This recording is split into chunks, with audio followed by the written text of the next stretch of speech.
Good afternoon, everybody. Welcome to show number 663, live from Studio B here at the Beach Street Yacht Club. Julia, I trust you are well. I am. Any news, any hot tips? Oh, yes, but none I care to share. Thank you. Okay, well, we've got Graeme Sweeney with us. We've got a bit of a technical problem getting him connected, but we're going to work on that, hopefully get him up.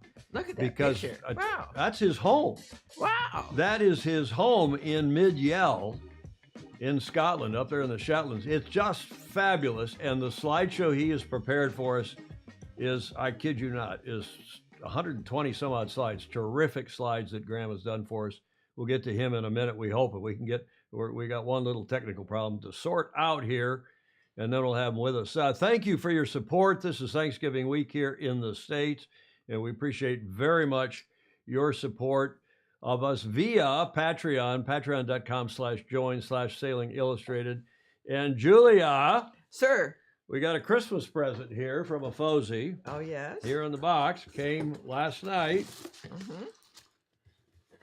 From Peter and Betsy Barrett. Every time this year, okay. we get a card, a certificate of adoption. Yes. Let me go back to my camera here. And it's to Tom and Julia, an Egyptian fruit bat for the Lincoln Park Zoo in Chicago. I've always wanted an Egyptian fruit bat. Well, here it is. I mean, this is, they send you the little furry animal. We have neat. 4 or 5 of these out there. Yeah, I know. Here, you can play with it. Oh, that's neat. I actually am a friend of bats. They eat mosquitoes. Well, we don't have any mosquitoes here to speak of. No, but I do in Calistoga. Oh. We have bat houses there. Did you know that the Egyptian fruit bat has one of the greatest ratios of brain weight to body weight of any bat species? They're well adapted to seeing in low light and possess a highly developed sense of smell. Ooh. Egyptian fruit bats are highly social creatures, often living in colonies that number in the thousands, native to Africa and the Middle East. They live in tropical deciduous forest, dry scrub forest, and savannas. Goes on and on here. When you visit the zoo in Chicago, you can find the Egyptian fruit bats in the Regenstein small mammal reptile house. If you come in the morning, you'll probably see them hanging. Yes. Upside down. Yes. Having just show us that bat, Julia. Oh, it's really a good one. That's courtesy of Peter and Betsy Barrett, longtime FOSI. Yes. Supporters of the channel, and they always and the zoo and the zoo, and they've sent a gift in our names to the zoo, as well as they do send us a contribution from time to time. What do you think of that, Julia? Oh, it's good, and it's nice and fuzzy too. Indeed. Let's carry on. Yet one last look at our Egyptian fruit bat. You can wear that on your scarf, probably. Almost. Except we don't have any mozzies, as the Aussies would say. No mozzies here in the studio, I hope. One can only hope. What do we got here for comments? Stingray, smooth move. Tom immediately handing the Egyptian fruit bat to Julia. Worcester's on from the Cape. Peter Worcester. Hi, Peter. Long time. Clutch scarf, Julia. I think clutch means that's a cool scarf. That's what Wet Hog in Annapolis is saying. One word for Newport, Rhode Island today. It's freezing. Happy Thanksgiving to you both. That's Hanfield. Hi, John. Pedro, foiling sailor, walking, swimming at Balmoral. Breakfast now will join soon. What time is it in Sydney? It is 08:06 down there. Down under on Wednesday morning. Joe Holzman saying hi from Estes Park in sunny Colorado. Fritz Mueller, of course, in Miami. Peter Taylor in rainy and cold New York City. Alistair Murray, the president of the Australian Yachting, or what is it called now? Sailing Australia. Why can't I remember that? Saying hi from Melbourne. Gordon Smith, good evening from Denmark. What? Siri's talking to me. Siri is talking to me. She thinks I was talking to her. I wasn't talking. Happy Turkey Days. Beautiful Davis Island, 82, and Calm Phil Laffin is saying, thanks to all of you for joining us. And we do have Graeme on via Zoom, not via Skype, and we'll see if we can get him connected here in a moment. This day in history, I thought we just covered two birds with one stone here, Julia, both what is today and what is celebrated today. What happened on this day on the 21st of November, 1963? Kennedy was shot. No. Close, though. It was the 23rd. Close. It was the 22nd. Oh, 22nd. I was there. You were in Dallas? No. I had 6,000 alumni on campus. Where? At Stanford. Well, what's that have to do with Dallas and Kennedy? Because... Oh, because it ruined your whole event. It happened at 11, and the 3-day reunion with 7,000 people started a half hour later. Well, it ruined my 10th birthday, but that was if that was the biggest problems we had. JFK drew sailboat while waiting at Rice Hotel day prior to assassination. David James is actually right. They flew in on this day in history. They flew into Texas. This was a bit of a campaign stop. Went to San Antonio, and then this is them getting off the plane, Air Force One, in Houston. They went over to Houston then, and then the next day they went up to Fort Worth and then ultimately Dallas, where, of course, tragically he was assassinated 60 years ago tomorrow. So this is them arriving at what was then Houston International Airport, and now, of course, Houston International is Bush Airport. This is known as Hobby Airport today, waiting for the arrival of President John F. Kennedy and First Lady Jacqueline Kennedy. Was a bright Thursday afternoon on the 21st. Houstonians were thrilled to see the 35th president, or the youngest president ever, the U.S., especially the First Lady, making her first public appearance in months since the loss of their third child, Patrick Bouvier Kennedy. And that was a sad moment, too. And, of course, he was a sailor. JFK started out, he sailed as a kid and then was in the Navy. He was a PT-109 pilot and famously rescued some of his mates.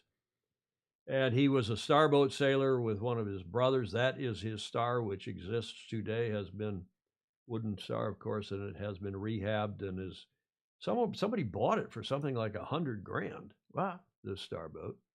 And they sailed several other boats. He and Jackie, I'm not sure Jackie was much of a sailor, even though she was from the Cape and from Newport, Rhode Island, as well. The Bouviers and the Auchinclosses. And I forget the name of this boat or the kind of boat, but they sailed that boat. They also sailed a sailfish. Famously, this was on the cover of Look or Life or Saturday Evening Post. And I submit to you again, Julia, that the reason sailing boomed in the 60s was because of the Kennedys. I think you're probably right. Not just because of fiberglass and Dacron. But the Kennedys made sailing seem exotic and seem very cool. And, of course, he had this big S&S, Sparkman and Stevens boat called Manitou, which is still active, and it's been sold into the Great Lakes now, and was pictured there. And also famously on a year before he was assassinated in year and change, in September of 1962, he went to Newport to watch the 62 America's Cup. And the crews assembled the night before at the Breakers in Newport for a black tie or even white tie dinner. And the president gave this famously good speech on the eve of the first race of the 62 Cup in Newport. Oh, I'm so glad you have. I know that all of us take the greatest pleasure in being here. First of all, because whether we're Australian or American, we are all joined by a common interest, a common devotion and love for the sea. And I am particularly glad to be here because this cup is being challenged by our friends from Australia. This extraordinary group of men and women, numbering some 10 million, who have demonstrated on many occasions, on many fields, in many countries, that they are the most extraordinary athletic group in the world today. And that this extraordinary demonstration of physical vigor and skill has come not by the dictates of the state, because the Australians are among the freest citizens in the world, but because of their choice. And therefore, Ambassador, you are most welcome here. And it is an interesting biological fact that all of us have in our veins the exact same percentage of salt in our blood that exists in the ocean. And therefore, we have salt in our blood, in our sweat, in our tears. We are tied to the ocean. And when we go back to the sea, whether it is to sail or to watch it, we are going back from whence we came. And therefore, it's quite natural that the United States and Australia, separated by an ocean, but particularly to those of us who regard the ocean as a friend, bound by an ocean, should be meeting today in Newport to begin this great sea competition. I want to toast tonight the crews, the sailors, those who made it possible for the Gretel to come here, those who have for 100 years defended this cup from the New York Yacht Club, to all of them. As the ambassador said so well, they race against each other, but they also race with each other against the wind and the sea. To the crew of the Gretel and the crew of the Weatherly.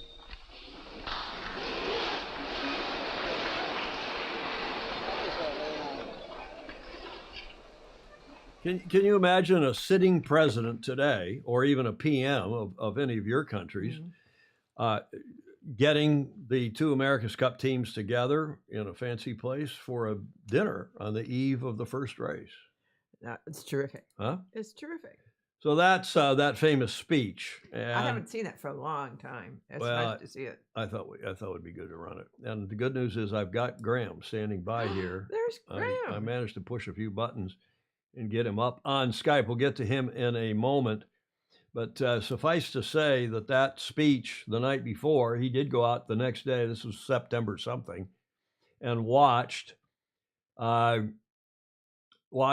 first race. You can see Jackie there in, you can see Jackie. Well, she's reclined there. Mm-hmm. And he, of course, in sunglasses, sitting down as well. And he's watching the first race of the 62 Cup, and there were a number of other luminaries there, including Franklin D. Roosevelt Jr., the Auchincloss, and his famously good press secretary and speechwriter, Pierre Salinger, who wrote a lot of those speeches. Just an amazing, vigor. That was his whole thing, right? We were going to campaign with vigor. Yeah. Vigor. And, going to do 4 or 5 campaign stops in a day and then going up to Dallas and, of course, meeting his tragic end tomorrow. That would have been tomorrow. But on this day, he flew to Texas on the 21st of November, 1963, 60 years ago today. So, okay, so much for that. Let's check in on a couple other events before we get to Graeme. Bravo Zulu, as this TJV continues to march ahead.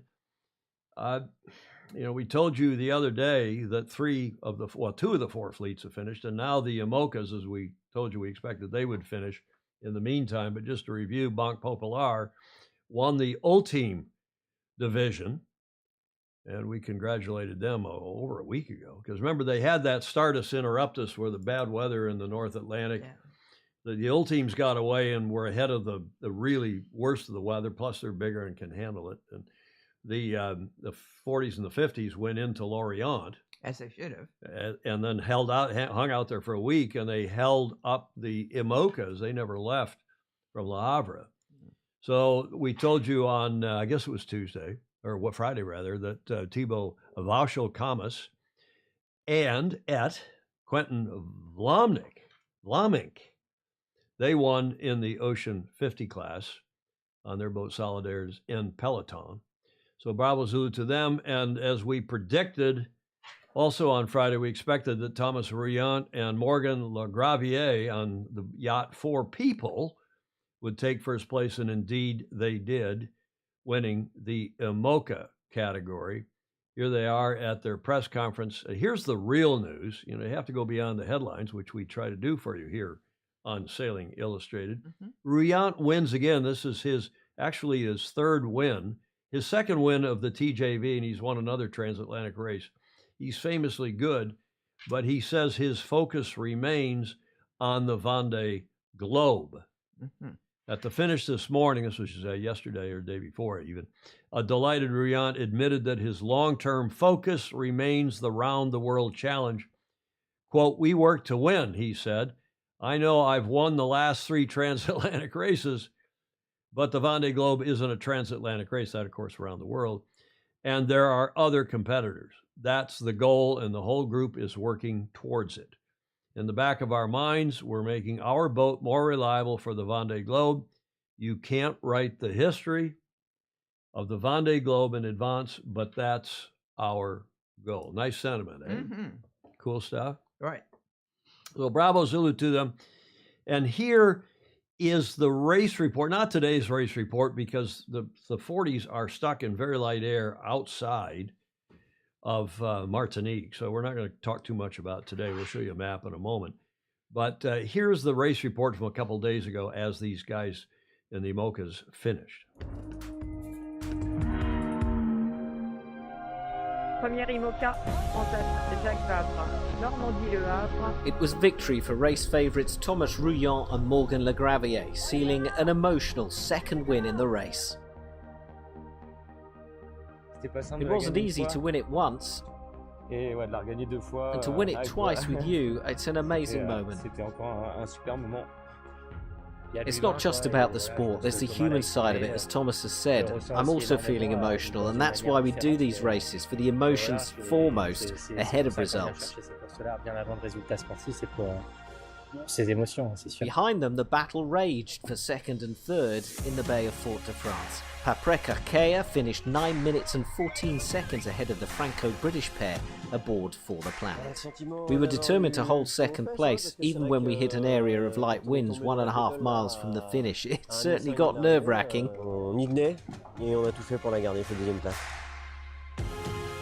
It's a great birthday present. We almost stole second place for the icing on the cake, but we're really happy with third. If someone had told me that we were going to finish third at the start, would have signed up straight away, so we're really happy. The celebrations amongst the IMOCA crews will go on for some time in Fort-de-France. At sea, it's business as usual. Every morning at 0700, I look at the weather data and analyse the route that we're going to take. Jibing, massaging, eating, all the usual ings. It's 1900, time for the evening data, as usual. At 5 p.m, Alla Grande Pirelli was still top of the leaderboard, but some Class 40s to the south are worried about light winds as they approach Martinique. However, those to the north have enjoyed better conditions. We're going for it, as you can see. And it looks like that group SNEF, S-N-E-F, Yes, are leading. Looks like they're going to win. But before we leave the IMOCAs, our I wouldn't call him our favorite, but one of our favorites, certainly Boris Herrmann. Just because we've known him for a long time. Exactly. Yeah. And we've been following him. Boris Herrmann, who's German, but he's sailing for the Swiss, or Monaco rather, for the, as Andrew Pindar reminded us, he's sailing for the Monaco Yacht Club, YCM, Yacht Club de Monaco. with Will Harris, the Brit, and they have finished 7th. And here's some of the other standings. There's the top 7: Ruyant and Richholm and Goodchild, Jeremy Bayou 4th, and Samantha, the first top woman, Samantha Davies, finishing 5th. So bravo Zulu to her. You can see that not all of the fleet is in yet, but they're getting there. Yeah. Gordon Smith says Pip Hare, who we've also followed, finished in her class 11th. Not so far behind Boris Herman, who finished 7th. I think Pip Hare was 12th, but let's get to that in a moment. Okay. But Gordon, yeah, speaking of whom, I thought we should feature the women. So I pulled together this slide this morning. Samantha in 5th, Justine Metro 6th. And then in here are the 4 women skippers in the top 12. And if you look on the right, after those first two, you see Clarice Kramer was 9th. And Pip Hare, according to this, Gordon, she was 12th with Nick Bubb. So bravo Zulu to those 4 women. I mean, they don't even talk about having a women's division or having X many, slots for women, Julia. Mm-mm. This is proper. It is proper. It is proper. And the women, and so are they. They are more than proper. And they go out and they pull their own against the men and then some. So bravo Zulu to all of them. Here is the aforementioned Class 40. You can see they're closing in on Martinique, but if you look there on the fine print, they are going slowly. The leaders, Group SNEF, SNEF, has a nearly more than 100-mile lead now over Credit Mutuelle. 100-mile lead, but they're only going 5.7 knots as they close in. That's that blackish boat in the middle. So we'll see how that plays out. I thought they'd be in yet today, but it doesn't look like it. They're only 5 knots and they got 100 miles to go, nautical miles to go. It's going to be a bit of a race yet. So that's the TJV. That's the Class 4 finishing. I said shortly when I did this graphic, but in due course in the next day or so, at least the leaders, assuming they get some breeze, but they've sailed into quite a light patch, as you can see. We should check in, I think, just briefly, with this other event that's going on, the SSL Gold Cup. Now, I put this picture in because I just loved it. I love the facial expressions, the uniforms. Can you see what team that is, Julia? Maybe the right-handmost person. You can see the flag on the sleeve. It looked like it was a Canadian, but I thought it was Canadians too at first. It's the Japanese. You see the flag on the arm of the gentleman furthest right. So there's a rising sun flag. This is Team Japan, and they were eliminated in the previous round. They're in the so-called 1/8 finals, which involves 16 boats now. But they call it the 1/8 finals. This whole thing's a bit confusing, but it's starting to sort out, and we'll help you understand it now. But I just like the pictures. It's a great picture. I ran the picture of the Japanese, and there they are again. So what they're racing now, they got 3 races today, tomorrow, and the following day, so Thursday. And this is the 1/8 finals. It's 16 boats, Argentina, Hungary, USA, and Malaysia in one group, Lithuania, Brazil, Tahiti, and Poland in another group, Group 2. And they race 4 boats, and that's it. And they race 1 race a day. And then Group 3, and this is the results of today's racing, by the way. The Swiss over South Africa. So, Ted, your team's looking okay in the top 2. Norway and Chile. And then finally, excuse me, Julie, you can hear me on your mic. I turned mine off. Portugal, Sweden, France, and is that Slovakia or Slovenia? I can't remember. In that final Group 4. That's the results of the racing today. They have 2 more days of racing. And then 2 teams from each of those 4 groups advance into the quarterfinals. Now, you notice Tahiti in that group. Mm-hmm. I thought that was really cool. And they've been doing videos, what they call the Sailor's Box. And I'll show you one video now of the Tahiti team. They did one of the Canadian team. They got eliminated. They did one of the Japanese team. They got eliminated. So this may not be auspicious to do one of these videos. But here is the Sailor's Box Gold Cup Round 2 featuring Team Tahiti. What was your biggest sailing adventure? To sail with Teki and Yan was the hardest. For me, to sail between Tahiti and Hawaii in a sailing canoe was a huge one. What did you do? You were skipper? Yes, I was captain. Okay. On the sailing canoe? Yeah. Like you follow the stars and things like this? Exactly. Okay, cool. What is on your team emblem? Could you explain? We have the canoe and 5 people on the canoe. So the 5 people on the canoe is the 5 archipelagos we have back in Tahiti, in French Polynesia. And the canoe is like the main connection in between islands, I guess. Go ahead, Martin. And this is how the Polynesian people came in the Pacific. In Tahiti, the history says that we are from the Philippines, so Aija. What is your secret talent? We call it the mana. The mana is like the Tahitian feeling. You have it or you lose it, but for the moment we have it. Goodbye, my friend! Ice cream. I thought that was okay. Yes. Huh? And the Canadian one was sort of funny. The Japanese one, it was hard to understand the guys and gals. But this is what they are doing. This is what they call sailors in a box. And I've only seen so far on their YouTube channel these 3. So I thought we'd play that one. I learned a lot about Tahiti. Yeah, it's a good idea. And this guy, one of these guys, did a sailing canoe from Tahiti to Hawaii. They do it. Yeah, that's They done do- frequently, but it usually done just by the stars and old sod. Would you like to do that? Yes. Bloody hell, you're a better woman than I. Okay, so Bravo Zulu to them, and the whole idea of Kon-Tiki moving around the Pacific in canoes and whatever else was interesting. Now, quick note on Team USA, because we have a FOSI sailing on that team. Maybe we'll get a report from him before it's all over. Although they may not get out of this current round. They're struggling a bit today. And I'll tell you about the team. Oops, let me back that up. The team is called the Golden Eagles. Each of these teams, they look like soccer teams with their attire. We've already discussed here on this show about the knee socks.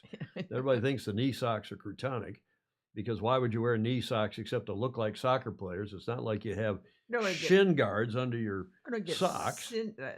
Sunburned. Well, you put sunscreen on it. I'm noticing that a lot of them are taking their socks off, Julia. Yeah. And as you would. I mean, Yes. knee socks and on the Canary Islands, it's hot. I said to somebody who said, we're talking about that. I said, well, we might as well, if you want them to look like soccer players, maybe make them wear jock straps and cups. No. Ridiculous. Anyway, they all have team logos, and they all have names like the Golden State Warriors or the San Francisco 49ers or any of your other teams. These are called the Golden Eagles. And here is a shot from on board. Martino Orsini taking great photos down there. And you know who that is right in the middle, Julia? On the grinder? Oh, look, is it our good friend Peter? It is. Well done, Julia. Peter Sangmeister Oh. from Long Beach was co-opted onto the team fairly late in the game. He is the so-called floater. And they've got quite a good team. Chris Poole is helming. I thought Taylor Canfield was, but I think there's some conflicts here between this event and Sail GP, and maybe even the event that, if it happens, in Jeddah. So that's the latest on all that. Thanks to John Sangmeister for sending that Indeed. graphic. Good for Peter. And good for Peter. Yeah, that is terrific.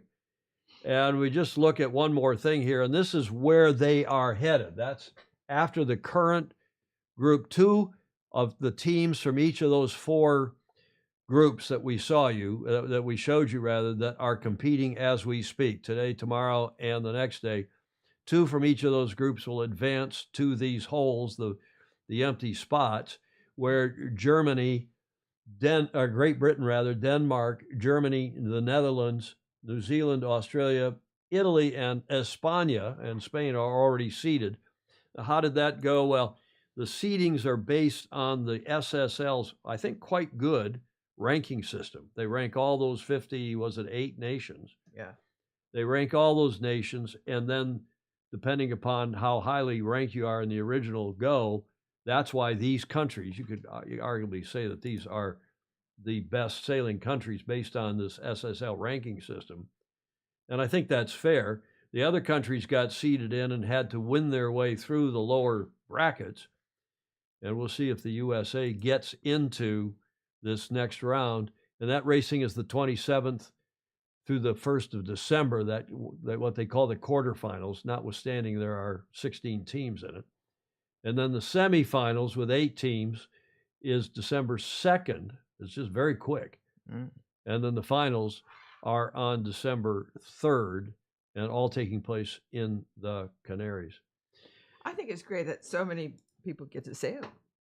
Well, right. Yeah, I think 58 national teams. And by the way, Emmett tells us SLO. John is saying SLO is Slovenia, not Slovakia. What is it? Thank you, Clark Chapin, everybody chiming in on that. I'm starting at the bottom here. Until you realize that it means you have a lot of skills, I'm not sure I would appreciate being called a floater. Now, floater is an important role on these boats, and that's a pretty common term these days. And even in the 12-meter days, they didn't call them floaters, but they had assigned positions. But the top 4, 5, 6 people on the boat floated between trimming and grinding and on the foredeck and so on. Good question, Steve Gruber. Who's funding it? It was funded originally by a Swiss guy whose name escapes me. Somebody will remember his name, but he funded a lot of it. And then COVID came along, and there's been some disruptions. They've raised some more money, and the teams are chipping in a bit. But I hope this continues. I like the look and feel of this. They need to do some fine tuning, don't you think, Julia? Yes. Did you also see that John Emmett said that Lily did a video? I did see his comment, but I haven't seen the video, John, so we'll look forward to that. SVK is Slovakia. SVK, John Emmett says, is part of the Emerging Nations program. Good. David James making a joke. It is too bad they don't rank them based on the rate of inflation so Argentina and Turkey would go through. Well, let's see if the new president down in Argentina brings down their 100 and something % rate of inflation. It was 114% last year. Yeah. And Sangmeister, when he sent me that, he made a comment. He said, today the racing to win, you had to go hard right. And Argentina followed their politics. Their new president went hard right, and it paid off. And that's why they were winning in their division. Or so on here. 140% now, not 114. Wow. Any other, Gordon Smith, a huge organizational challenge to get this event off the ground and functioning. Impressive. Totally agree. Mm-hmm. So what else here? I guess we've covered Japan. Yeah, it should be within 24 hours. Okay. Very good. Glad to see many mixed crews. Monica Diaz. Thank you, Monica. Totally agree. Monica, I was hoping we'd get an update from her, anecdotal or otherwise, about her time at I think she went to the World Sailing Meetings in Malaga. I think she was there. Not sure. Oh, okay. Yes, if she did, we should hear. Okay, we got Graeme standing by. We got his picture set. We got his nice, good shot. If we ever tried to bore you all with how difficult it was to get that set up, we switched literally in the last 10 minutes before we went to air from Skype over to Zoom because Graeme couldn't get his Skype working, but we're technically at both ends competent today. I think Graham's partner helped get him on the air, but we'll get to him in a minute. After we do John's report, the Coach's Corner Super FOSI, John Emmett, who's got the best music of any segment on here, I think. Don't you think, Julia? Yeah. And the Coach's Corner today. Hi, Tom, at night. Julia, and all the FOSI. Nice to see you. At night. I wasn't joking last time when I said it was becoming increasingly difficult to film the Sailing Illustrated vlogs during daylight hours. So you join me as I'm walking to Castle Cove Sailing Club, and it's a pretty windy day. So we'll see how much you can see and hear. But it's that time of year when we have the award ceremonies. So we've just had the Rolex World Sailor of the Year award. It makes sense to have these events at the end of the season. So I'm walking here along the Rodwell Trail, and you can see the club in the distance. Hopefully I'll be able to get in no problem. And the reason I'm walking is so I can have 1 or 2 beverages, or maybe a few more, without thinking I need to leave my vehicle behind. And I'm not going to do a Ben Ainsley and run back. I'll just walk back slowly. But it's nice to live so close to the club, and the Rodwell Trail is a really convenient and very nice on the summer. And probably when we talk about general health and fitness, we should all do more walking. But I can see some cars in the car park, so I think it's all good.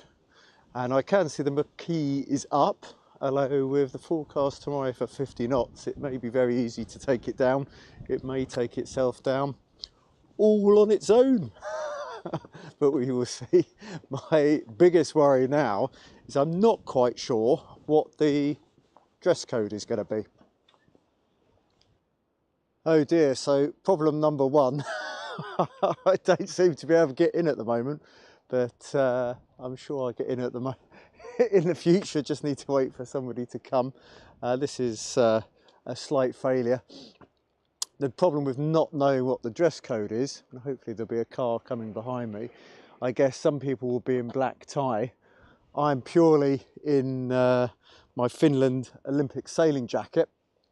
That's the one bit of kit I actually saved, because I actually donated the rest to the children in Grenada. I thought it was a really nice thing for them, and obviously hot weather and much more suitable. So yeah, I'll find out soon enough if I'm underdressed, if I can get in. Thank goodness for that. Here comes my saviour. This will teach me to be fashionably late, although I guess I probably just walk slower than I always used to.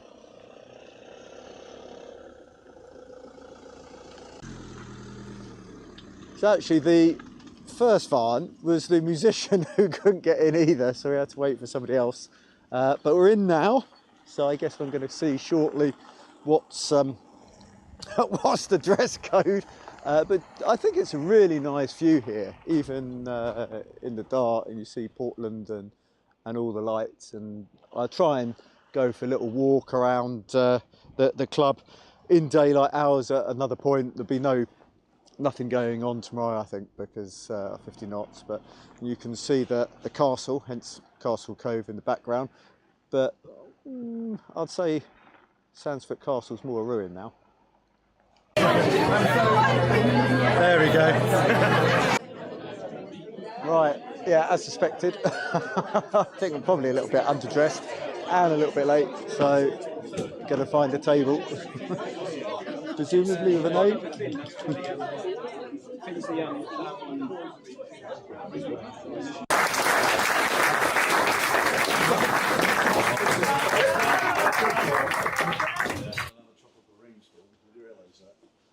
Well, yeah, I hope it's still standing after tomorrow, but there's the lull before the storm.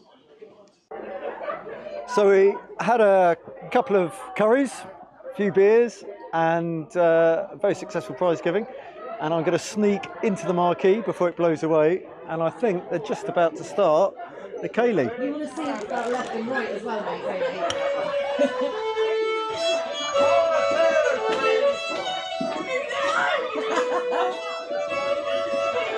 I told you there's a bit of sabotage going on now. Right, okay.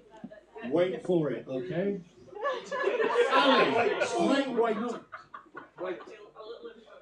So when I said about dress code, there are some kilts. I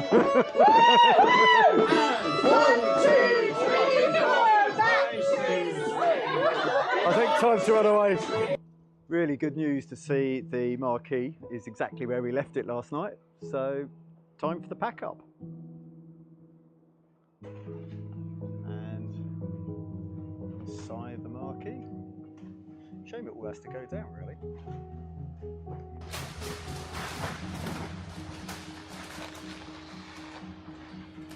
It's just as welcome.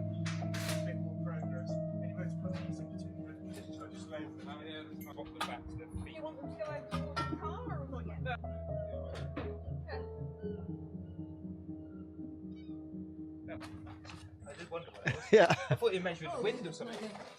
I'll let you be clever about that. Well, that's all done for another year. So hopefully you've enjoyed this, and I'll see you later on the show. I really did enjoy that. I did too. I love to see how other clubs do their thing. And again, you know, we talk about New York Yacht Club or the Royal Yacht Squadron or the Cruising Yacht Club of Australia. This is the heart and soul of sailing around the world. It is. Clubs like this who put a tent up and have a prize giving night and have some fun, a curry and a couple beers, as John said. And what'd you think of his stash? I've never seen the stash before. He looks like a 1980s porn star. Huh? No? I don't think so. Okay, I had to say that. That's what we used to call Caird when he had a stash. Thanks, John. That was fun. Indeed, Gordon Smith, it was. Nice solar panel installation on the roof of the club, Clark Chavin observing. Yes. Fun report. Yep, Peter Taylor. And I think it's good fun. And Monica Diaz, he couldn't get into his club. He had to wait at the gate. If you'd let me know, we could have gotten Monica into the World Sailing Meeting. We could have gotten her a press credential Yes. for Sailing Illustrated. Of course, Yes, that might have gotten her banned. Who knows? Yeah. No, I don't think so. I am waiting for the Van Dyke next, Peter Taylor said. Yeah, the stash will get you in the... Whoa, mustachio, Steve Brewer saying. Thanks, John Emmett. That was terrific. Stash and all. And we'll look forward to your next report. And we are doing a show Friday. And hopefully, even though Julia won't be here, but hopefully we'll have a report from John as well. Now, a little bit of a follow-up. Remember this gentleman we talked about at some length on Friday's show. This is the famously good coach and sailor himself, Jim Saltonstall, who's 70-something years old now. I've known him since at least 1980, and many of you have known him, I'm sure, longer. He's written a book called My Life in a Blue Suit, meaning as a military officer. I guess he was a naval officer or a Marine, I can't remember, in the UK. And he's giving a few talks about his book, and he gave one the other night at the RORC, in downtown London, in St. James Place. And I'll just play the first minute of it, and then you can watch all of it on their YouTube channel. But have a look. Well, good evening, ladies and gentlemen. As always on these occasions, it's a great honour and a pleasure for me to be invited back to the Royal Ocean Racing Club and have a chat with you all on this occasion about my life in a blue suit. And I'll never forget my mother saying to me when I was actually born back in July 1947, she said to me, "Jim lad, in the big scale of things, you are only going to be on this planet for a very small percentage of time. So make sure that it is one long permanent holiday." And courtesy of the most challenging sport in the world, yacht racing, that's exactly what it has been. I've been very fortunate to have a great life involved with the sailing world. And what I thought I'd do is just grab the opportunity, if I may, to say a little bit of background as to how I got into it and how we've ended up where we are today, so to speak, over that period of time. Because in Bridlington, the Royal Yorkshire Yacht Club, my home club, back in the early 50s, obviously, that time frame, times were pretty hard on the East Coast, weather-wise. Every finger had to be a marlin spike, and there wasn't such a thing as foul weather gear. So you can well imagine what it could have been like, in an easterly of any strength. But it was at that club where...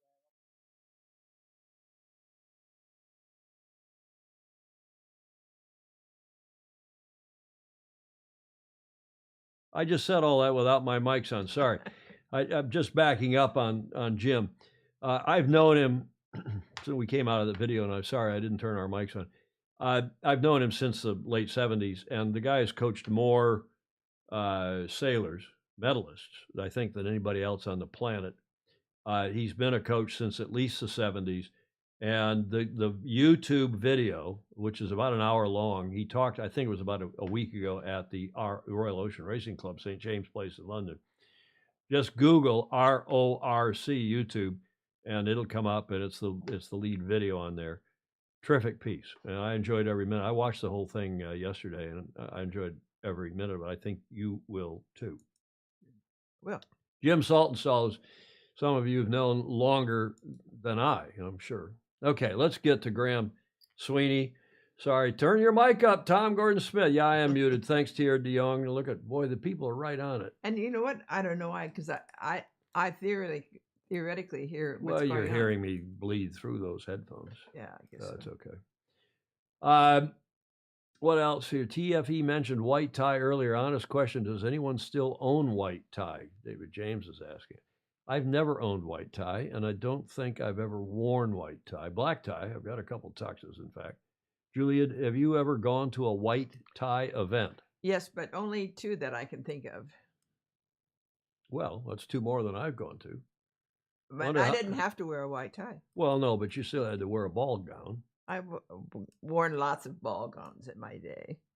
Emmett is saying, I shared a rib with him on his last ever day working for the RYA at Laser Winter Training at Grafham.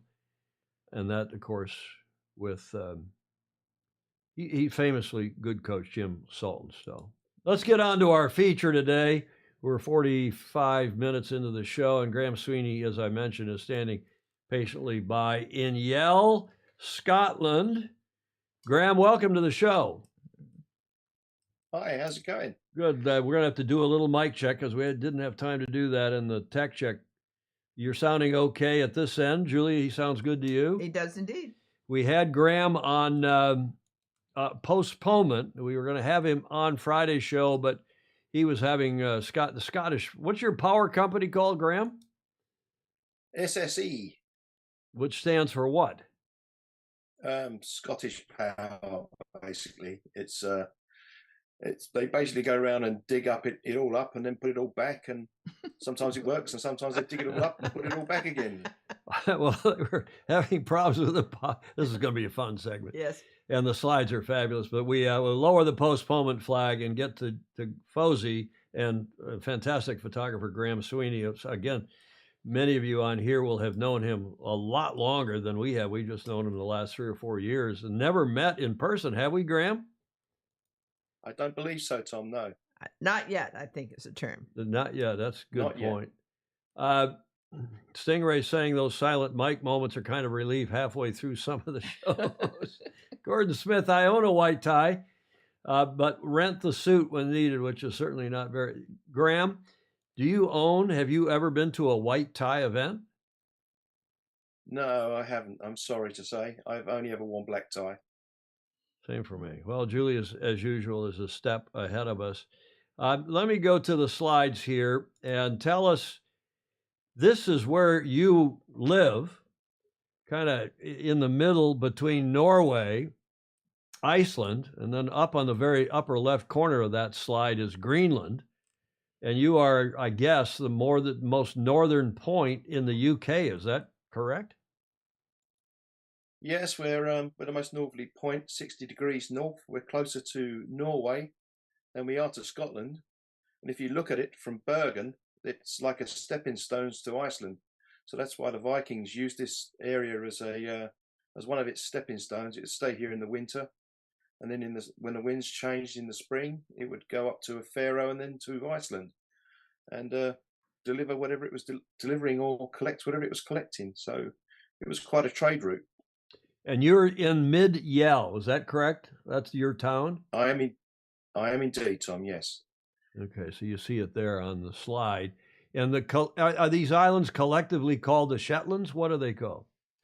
They don't really like it being called the Shetlands. It's one of those things. It's basically Shetland. Shetland is the collective of the archipelago. So, yeah, that's about it. Shetland is plural, is the collective. Yes, indeed. What do they prefer to be called? Well, it's been called many things in history. It was called Zetland, and it's also been called Hjartland.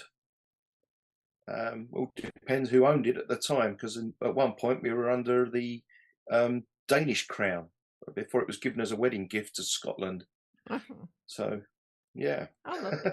Thierry de Jong, who of course is Dutch and living in SoCal last I knew, he says it's beautiful there. He's been to Lurk. Is that how you pronounce it? Lurk? Lyric, yes. It's the Muddy Bay. And Bing Bong, I don't know who Bing Bong is, on YouTube saying that's where the best salmon comes from. Is that true? We'd like to say so, yes. Okay. Well, let's press on to your slides because, as I said, we've got some fabulous slides. 120, I think, 120 some odd slides. So we'll not going to zip through them. They're so enjoyable, but if everybody can buckle up, I don't want to rush Graeme through them. But you are a sailing photographer, and tell us where it all began. It all began because I became homeless. I was on the street. I had to change my life. Where I was going was not in a very good way, so I had to do something. And I have an idiot brother who's a photographer, and I thought, well, if he can do it, so can I. So I picked up a camera for £10 from a charity shop, and I went on holiday. I walked the Cornish coast path, and I took loads of pictures on the way, and came home and entered a competition, and I won it. Yay! So I thought, well, well, I can do something with this. So a friend of mine said there's a magazine called the BJP, and why don't you have a look, because there's always jobs in there. So I looked in there and I saw one large advert, and that advert said, become a photographer and see the world. And so this was the guy that hadn't been to France for the day, and I went for the interview and I got the job. And the guy said, can you fly next Wednesday to Miami? And I said, well, I can do anything you like, you know. Mm-hmm. The tickets arrived. I didn't believe it until that moment. The tickets arrived, and I was zipped out to Miami, where I picked up my uniform and my gear, and I became a ship's photographer for Royal Caribbean. I was there only for the afternoon, and they gave me another set of tickets and says, you're going to LA. You've got a flight to San Pedro. You'll be there at 2 a.m. and your ship leaves the next day, so don't miss it. San Pedro as in LA. Yes, indeed. Yes. So what about this shot before we get to because I see the shipborne shots in a moment. You got to be careful how you say that, Julia. Shipborne shots. What about this National Geographic shot at what obviously is Egypt, the pyramids, and the Sphinx? Yeah, that's basically, this is basically explaining the job. We went up to, with the rest of the passengers, we would go to these different places in the world. You'd get dropped off on the first coach, and you'd have to catch the last coach back to the ship. If you missed it, you missed it. And I spent all day on the Western Plateau photographing whoever I thought was a passenger. Enjoyed everything, brought in all the experience, you know, and loved it. And caught the last coach, and we had a police escort all the way back on the wrong side of the road back to Alexandria and back to the next place. So where is this? I see the ship. I see the ship here, but I'll come back. This looks like something Ted Ryman might be involved in. That's a Dead Sea. We went there. I basically was on another shipping line at that time because I was already working on ships, so I could sort of slip between different companies, and this was a company called Aperitiki, and I was on a Holy Land cruise, and I managed to get all the dancers on board the ship to come with me to the Dead Sea for a good day out. So, and this is the Cunard, as you Brits would say, the Cunard line, as we would say. Yes, this was a very much an American vessel. She was the American version of the QE2, I would say. She was the #1 ship in the world for over 10 years. She was called the Royal Viking Sun, and she visited all over the world. She was a continuous world cruiser. We had a lot of famous people aboard that ship. A lot of American, what we call glitterati, you know. So were you the ship's photographer? Were you one of the ship's photographers? I ran a franchise, but on that ship, I was the ship's photographer. I was the only person. Yeah, I had another person who was a printer, but I was the main photographer. I ran the gallery, and the photography around the ship. So you met some. Whatever was requested. Then you met some glitterati. Julia, can you see who that is? Yeah. It's Ernest Morgan, Yeah, isn't it? Uh-huh. Ernie B. Ernie B. He's a fantastic guy. I mean, not a lot of people know about Ernest Borgnine, but I learned a lot about him while I was on board the ship with him. He actually he was a very humble man, and he never forgot his roots. And to the point of I think it was even before his dying days, he was still going back to his hometown, and he was the clown at the front of the parade every year, and nobody knew it was him. Mm. And he would dress up and he would march along at the front, and nobody knew till you know. So yeah, a really lovely man. And Tova, of course, his wife. Well, that's it looks like it was a fun time. Did you make real money? Yeah, that was the thing. We were earning more than the captain at one point, and it got a bit out of hand. You were earning more than the captain? I actually employed the captain in the photography. Yeah, at one point. Yeah. So what was the? I mean, what was the income? You were being paid by the ship, but then, or you had the franchise and you were taking pictures and then selling the pictures to the passengers. Yeah, that was it. Yeah, but we would photograph about 4 or 5 times a day. So, and that would be 60 on the bigger ships. We were doing like 2,500 passengers. So you can imagine the amount of income rolling in from that continuous. We did okay. We did okay, especially on the big teams. Sounds great. So it says here, support boat to picture editor. Yeah, when I left the ships, I was pretty much a spare wheel. I didn't know what to do. I came home. I kind of gone as far as I could. I was my last ships were P&O and the Kiwi 2, and I really didn't know what to do. So I thought, well, you know what, I'll set up a few businesses, and that's pretty much what I did. But at the weekends, my love, and it always had been my love, was sailing. I always wanted to support my club, even though my club wasn't that keen on the photography. And I don't think many clubs are, but I would personally say that they've got to absorb this and think this is how they become successful. This is how they get other people interested. And you have to have some form of modern publicity, be it online or just having photographs in the club or even just putting them in the local paper. So that's what I did. I decided to get out there at the weekends, do support boat duty and take a few photos and get them published. Hang on. Why do you say clubs were not keen you mean, were they not keen to pay for it? That I get, because clubs are, you know, were they just... I wasn't after money. I wasn't after the money for the job. I was literally, because I was actually doing a voluntary service anyway. What I wanted to do was, I wanted to promote my sailing. My clubs were dwindling. The kids weren't coming through from the bottom. And I think this is a thing that's happening in a lot of clubs where it's becoming something that the kids would rather go down the beach with their kiteboards rather than go down the club and do some proper rules racing. And we had to kind of get the interest back. And we came up with some very good ideas. But one of the biggest ideas I thought was to get it out there, get the people reading the papers, seeing, oh, look, other people are sailing. Oh, club's open, you know, it's available.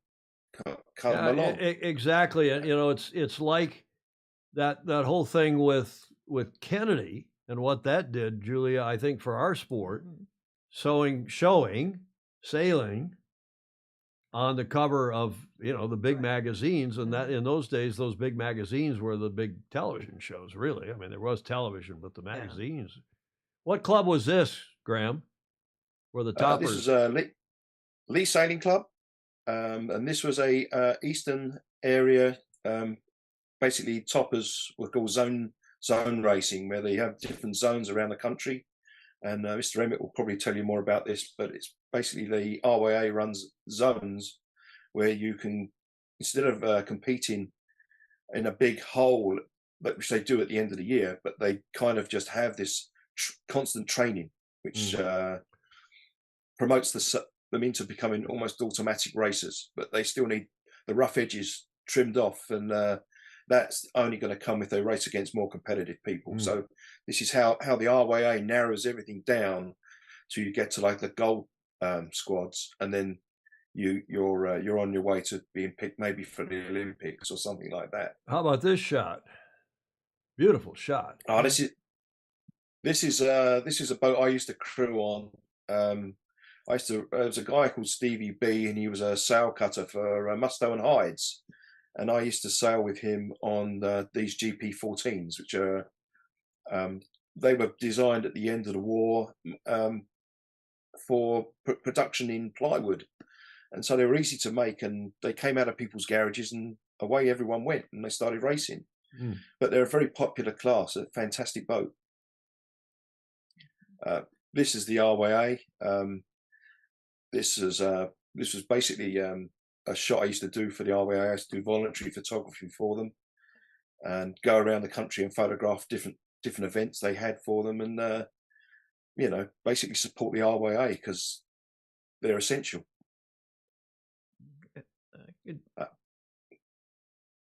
The Tideway.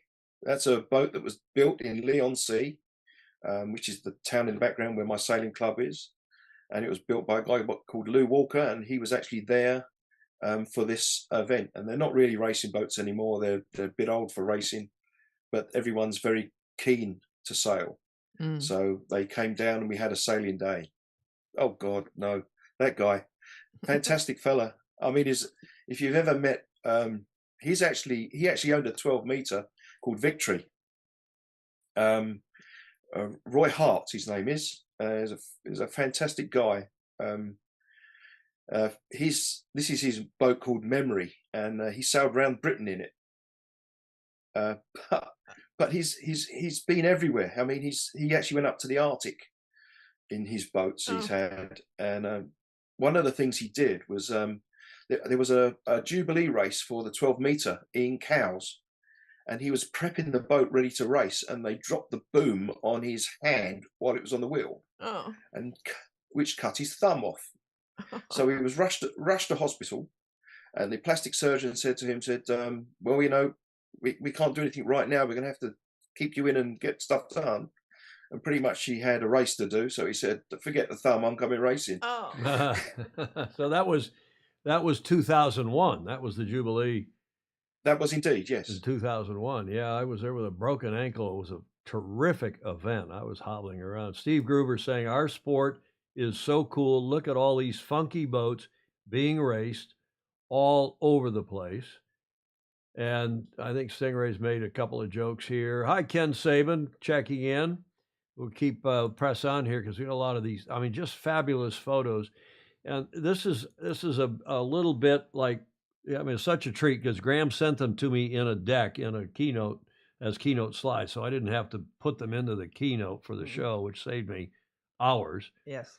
And not only that, if you look at how well the color balance, and I didn't have to do a thing to these slides, and you can see how beautifully exposed and color balanced they are. Who's this in there? Finn? I have no clue. I was invited to do the event, and basically it was one of those events. I came along and photographed it, and there was two events going on at once. There was a Mustoe skiffs and the Finns, and just got as many shots as I could in. Offshore boats. Yeah, that's a good one too. That's racing around the Goodwins down at Ramsgate. I was the photographer for Ramsgate Regatta for many years, and it's quite an event. It's quite a place. It's quite dangerous. A lot of ships have sunk there in the past, and where is there are occasional accidents. It's on the Kent coast. It's pretty much in the English Channel, but the sand. It's one of those sands that turns to cement. It's grabs your keel and drags you down. Many boats that get caught on there don't get off, including light ships. So okay, yeah. same again. That's regatta. That's the Ramsgate Regatta, which is hosted by the Royal Temple Yacht Club. Very old club, and I used to stay there at the King's Room. They used to look after me wonderfully. But like many places, if you look at the water, it's not blue. The East Coast is muddy. It's not nice. It's not the sort of pictures you're going to get into magazine covers. But you've still got to promote it. And everyone, all the photographers I know, all the top end guys, they'd all go down to the South Coast, or they'd go, excuse me, they go off to the Caribbean or the Mediterranean. Mm-hmm. But those pictures sell, but the muddy pictures don't. But someone's got to do them. So I did them. Well, they also tell a story. Yeah. This is the Nor race. There's about 200 to 250 boats start of all types, dinghies, yachts. It starts on Southend Pierhead, which is the longest pier in the world, to a mile and a quarter long. Commercial, not a non-commercial pier, and it's basically a 20-mile course, and it was started as a race, as not even as a race. It was a trip to the lighthouse or the lightship to bring Christmas presents, and that's what the locals used to do every year was get all the presents together, and they would all sail out and deliver them to the people working on the lightship. And it's become a race. Obviously, it's now held in the summer. Cool. Yeah, it is neat. That is cool. How long? I'm going to just zip through a few of these. How long have you been? Sure. How long have you been shooting? Well, I started photography at 21, really, and I went to sea, came back, and had to reinvent myself, as I said. So I became a ship's photographer.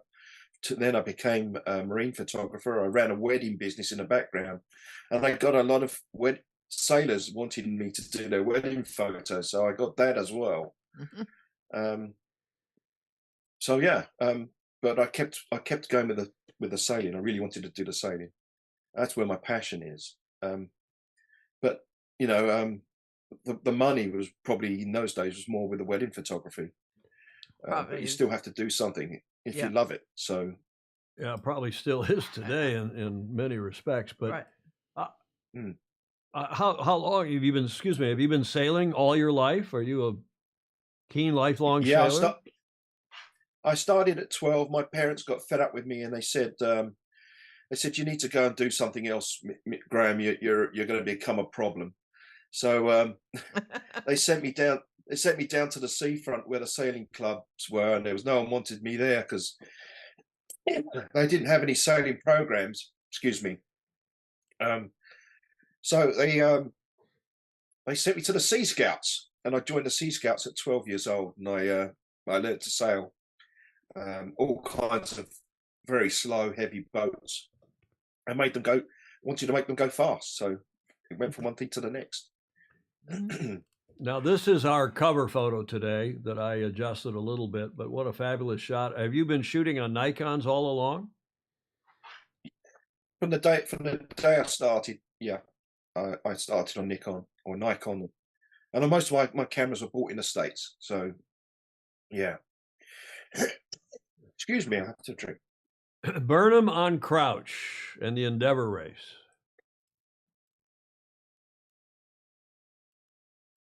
Burnham is a hub of sailing. It's the East Coast cows, really.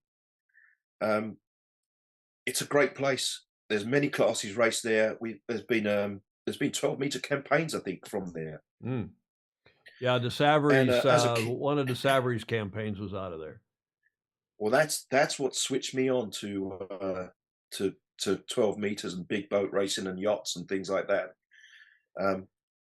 De Savry turned up with the 12-meter, and he decided to do Burnham Week with it. And it was a totally unsuitable vessel for the event because we have a lot of mud banks and a lot of shallows. And he sued. He didn't sue. He protested the committee for not being able to sail the rum line, and it became quite a famous thing that he couldn't sail from point A to point B. If they set a course, you should be able to do that, even if the wind dictates you can't. So is this the club there? Yeah. That's a club. I took that from a helicopter. Quite a rare helicopter shot of the Royal Corinthian Sailing Club. Oh, that's Royal Corinthian. Stingray is asking, have you tried any aerial drone photography? I kind of, when that was coming along, I kind of was looking at retiring, and so I've left it to everyone else to play with that. I'd like to give it a go, but you know, I'm more happy to watch it all now and just enjoy the sailing. What is this shot? What's this trophy? That's the Endeavour trophy. That's actually Endeavour, made in solid silver, and that's the Endeavour trophy, which is a presented trophy that stays at the club. Obviously, it's the Champion of Champions race that happens every year at the Royal Corinthian, and basically it's an invite only, a bit like what you guys have, but we use proper boats.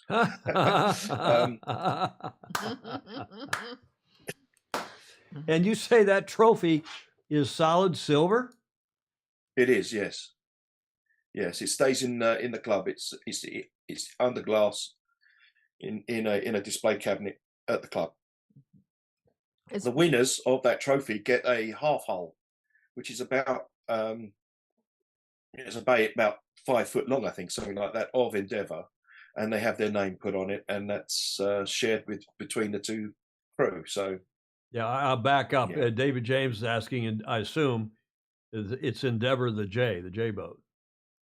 yes, I believe the Corinthian had a lot to do with that boat. I believe the crew went on strike at one point at Cowes, and they were basically hired fishermen and local sailors, and the Royal Corinthian wouldn't allow this situation to go on, and they wanted to ensure that Endeavour raced, and so they actually went down there. They formed a crew and they went down, and I believe they raced it.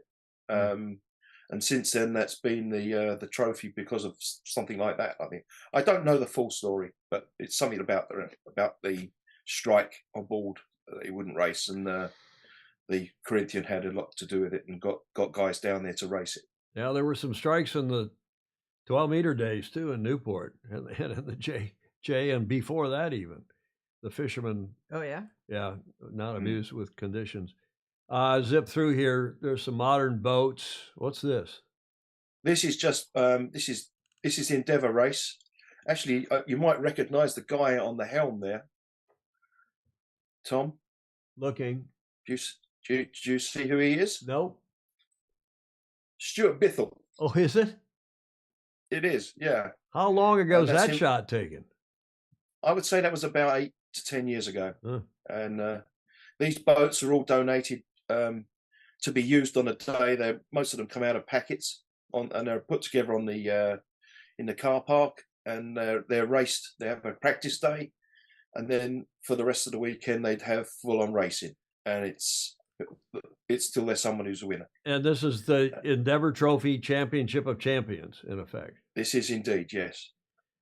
Nice. There's a nice aerial shot. Mm-hmm. Yeah, that's the helo shot I took of basically to get an idea of the racetrack, as it were. This is the main drag there going off in the distance. That's the River Crouch, and it meets up with another river called the Roach, and it creates some interesting tidal conditions. And obviously, these guys have to race in those conditions, whatever. And it makes some interesting sailing. But the interesting thing was the guy that took me up in his helicopter was a guy from English Braids, who's the big rope manufacturer in the UK. Mm-hmm. And he took me up, and I was out there taking photographs, and he said to me, "Have you seen what it says on the control stick on my helicopter?" And I leaned in and to have a look, and it says "no hedge hopping." I said, "What's that then?" And I says, "I'll show you." So basically, this helicopter fell out the sky, went behind a seawall, and up over the other side. He said, "Now that's hedge hopping." Oh my goodness! I was holding on to 2 lenses. Did you have to change your underwear after that? No, but I was holding on with more of my hands. Yeah, I believe it. Fabulous, fabulous yes. photos. So these all still from Endeavor Cup? They're the Endeavor, yeah. Yeah, that's Here's really... here's a beautiful photo. Look at this. That was the only ray of sunshine I had on that day, and it literally just sat down on that boat coming towards me. Graeme, do you shoot any? Do you shoot any digital, or sorry, any film now, or is it all digital at this stage? There's no point to me. There's no point shooting film. In my day, you had to get it to press. So being a picture editor of a magazine as well, I kind of understood that the pictures had to get to my desk by Monday, or they weren't going to get in. So ever since I learned a heck of a lot working for the magazine, and you know, basically, it was. I walked away from that magazine when I did go, with all the experience, with all the contacts, to actually further my career even further. But I just didn't have the impetus to do it. Well, tell everybody the name of the magazine and how long you were there. And I was there for a couple of years. I was with Yachts and Yachting. I was their photo editor, and I absolutely adored the job. I mean, I absolutely adored the job. There was a lot of it was a lot of hard work, because when I joined it, it was a fortnightly magazine, so I was running 2 mags, and pretty flat out. But things come to a head, and I ended up moving on, and I had a bit of conflict of interest. I wanted to get on with my photography, and pretty much being so full on, I was getting burnt out. That was it for me. So I went off and did boat shows, and I did everything else. So, yeah. Somehow, Julia, I can't imagine Graeme lasting in a kind of high pressure corporate job, not being his own boss. I can't imagine him doing that for very long. Well, no. Is that right, Graeme? When I'm focused, I'm very focused. I don't know if you've ever heard of a guy called Alan Sugar. No. Alan Sugar's the was the Donald Trump of you know, you're fired, that sort of thing. That, you know, when he had that, he's setting people up into business, and Alan Sugar's the English version of that. And I set up a security company on between jobs. I set up this security company in the middle of London, blue chip, running door security. And I got all these guys involved, and I ended up getting 60 contracts in 1 year. And the way I did it was the old-fashioned way. I got the yellow pages, and I looked in it, and I took 10 names out of it every day, and I wrote to them. And I got people get back to me. And one company that got back to me was a company called Spurs Football Club, which is a really big football club in the UK. And they wanted CCTV, and I didn't do CCTV. I just did deck door security. So you never turn a business down. You sort of say, right, we'll get someone on it. You know, I'll get this sorted out. And I did, and we sold them CCTV. Wow. And I got told a few weeks later that there was a sleeping partner, and he wanted to see us at the local pub. This guy's a bit of a tough guy. You know, he's also a very rich man. And he turned up in his brown Rolls Royce. He took one look at me and says, "I don't want to speak to him. I want to speak to you," which was my managing director.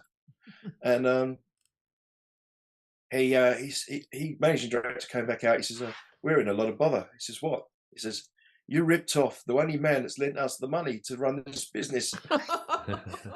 Alan Sugar owned Spurs. Oh. So I sold him his own CCTV. Closed circuit TV, security TV. Tell us about some of these glitterati at the boat shows. Well, everyone at the shows, they were all photographing the boats and all this sort of stuff. And I would look at the daily schedule at these boat shows, and I'd say, right, well, these people are going to turn up here. Those people are turning up there. I'll go to that. And I would go around and I would photograph the people that we all know, you know, in the world of sailing, and in the world of TV and celebs and all that sort of thing. And I'd go and photograph them, you know, and get their pictures. Mm-hmm. Good idea. It was just, yeah, this girl here, for example, that's Kelly Brook. I don't know. I think she's quite well known now. She was on board HMS Westminster for the that's it there. That's the shot. And I got that picture with the rest of the press that were with me. It was a press call. And as she got down, she stepped over the chain and she walked over a rope, which is on the left-hand side, and she fell over. And as she fell over, she grabbed hold of my arm and held on to me for dear life to stop her knees hitting the deck, you know. And so I've got her looking down because she's begging me. And I looked round and there was not one photographer took a picture. And I says, come on, guys. I says, this gorgeous girl's on her knees begging me and you've not got the cameras out, you know. And I told my partner when I got back, I said, see this arm, I'm never washing it. So,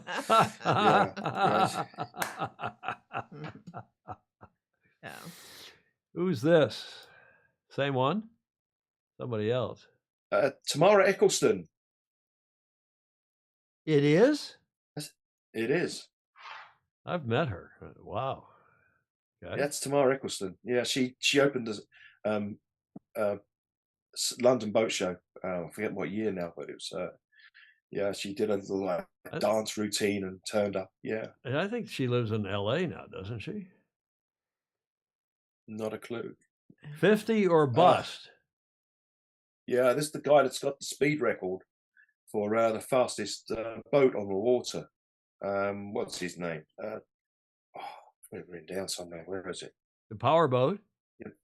No, sailing. Sailing? No. Yeah, he did it in Africa. Vesta sail rocket. Paul Larson. That's it. Is that Paul Larson? That's Paul Larson. Oh. Yeah, and he took that. I took that picture of him at the dinghy show in London, and it's now a joke because he absolutely thrashed that number. I mean, I think he got, was it? I wrote it. Here we go. He 86 knots, 68 knots. He got as a peak speed. And that's amazing. You know, that's a seat of your pants. Yeah, Christopher Gillingham's got it. Paul Larson and John Emmett saying no, he's the sailing guy. And Vestas sail rocket, Namibia, world record. That's it. Fritz Mueller is saying cool stuff.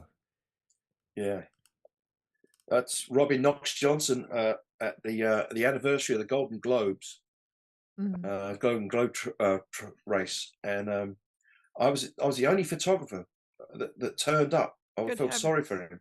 Yeah.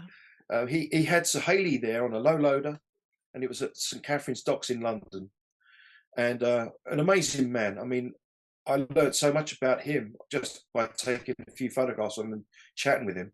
He asked me, he said, "Do you want me to get on Sir Haley for some photos?" I said, "Sure." And he climbed. Now this is a long keel yacht on a low loader. He climbed up. He didn't need a ladder. They went to get him a ladder, and he was already climbed up. Amazing. And I said to the guy who'd written the book, I said, "That's amazing. For his age, that's absolutely fantastic." He said, "That's nothing. When he was doing the Golden Globe, he was throwing a rope over the back of the ship of his boat and jumping into the water to grab it to wash every morning." And that, if he'd have missed that rope, he'd never heard of him again. I know.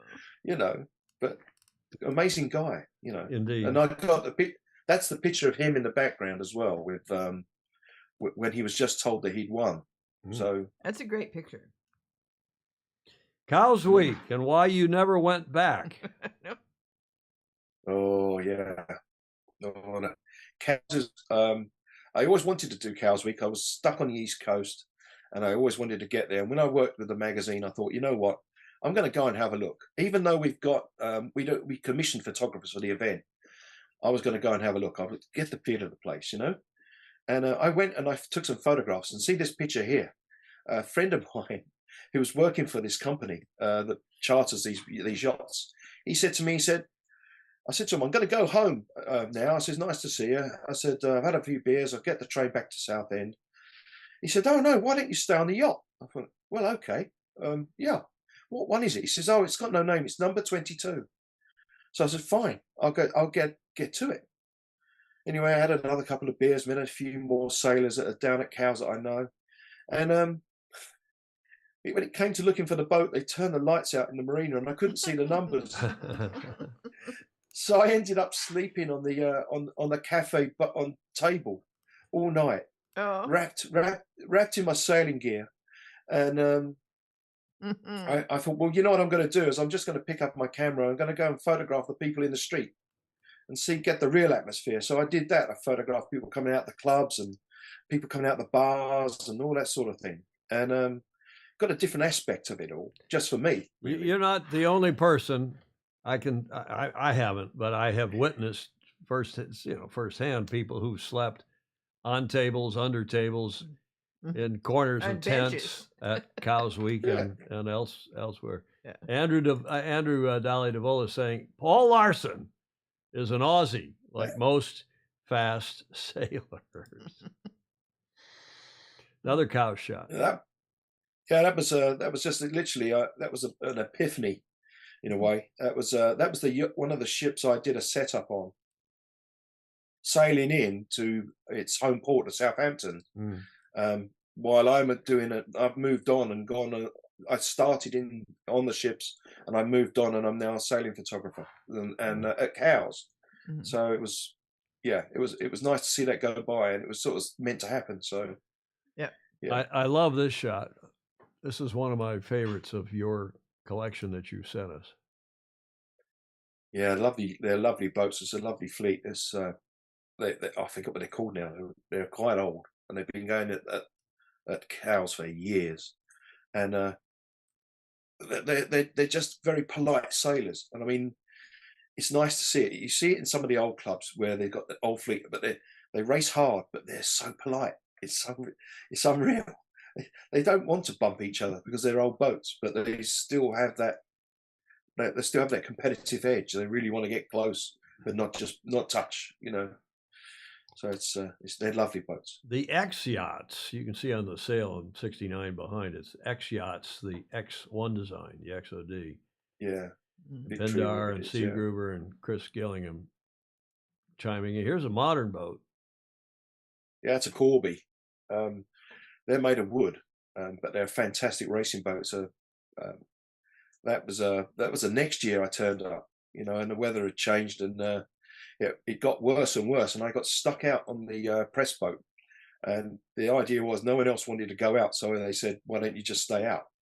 So I just stayed out and photographed what I could. It ended up over 2.25 meter swell in South, in the Solent, and it was getting hard just to stay and hold on to the boat. And this was a big boat; it wasn't a small boat like a rib, but it was bucking you around, and it was getting very difficult to get the pictures. The light was dropping, and you can see, look, it was just becoming a nightmare. And but people got a bit upset that I'd spent all the time on the boat. But if I'd have come in and the other people had gone out, the time to get out and get back would be nothing going on because everyone was making for harbour.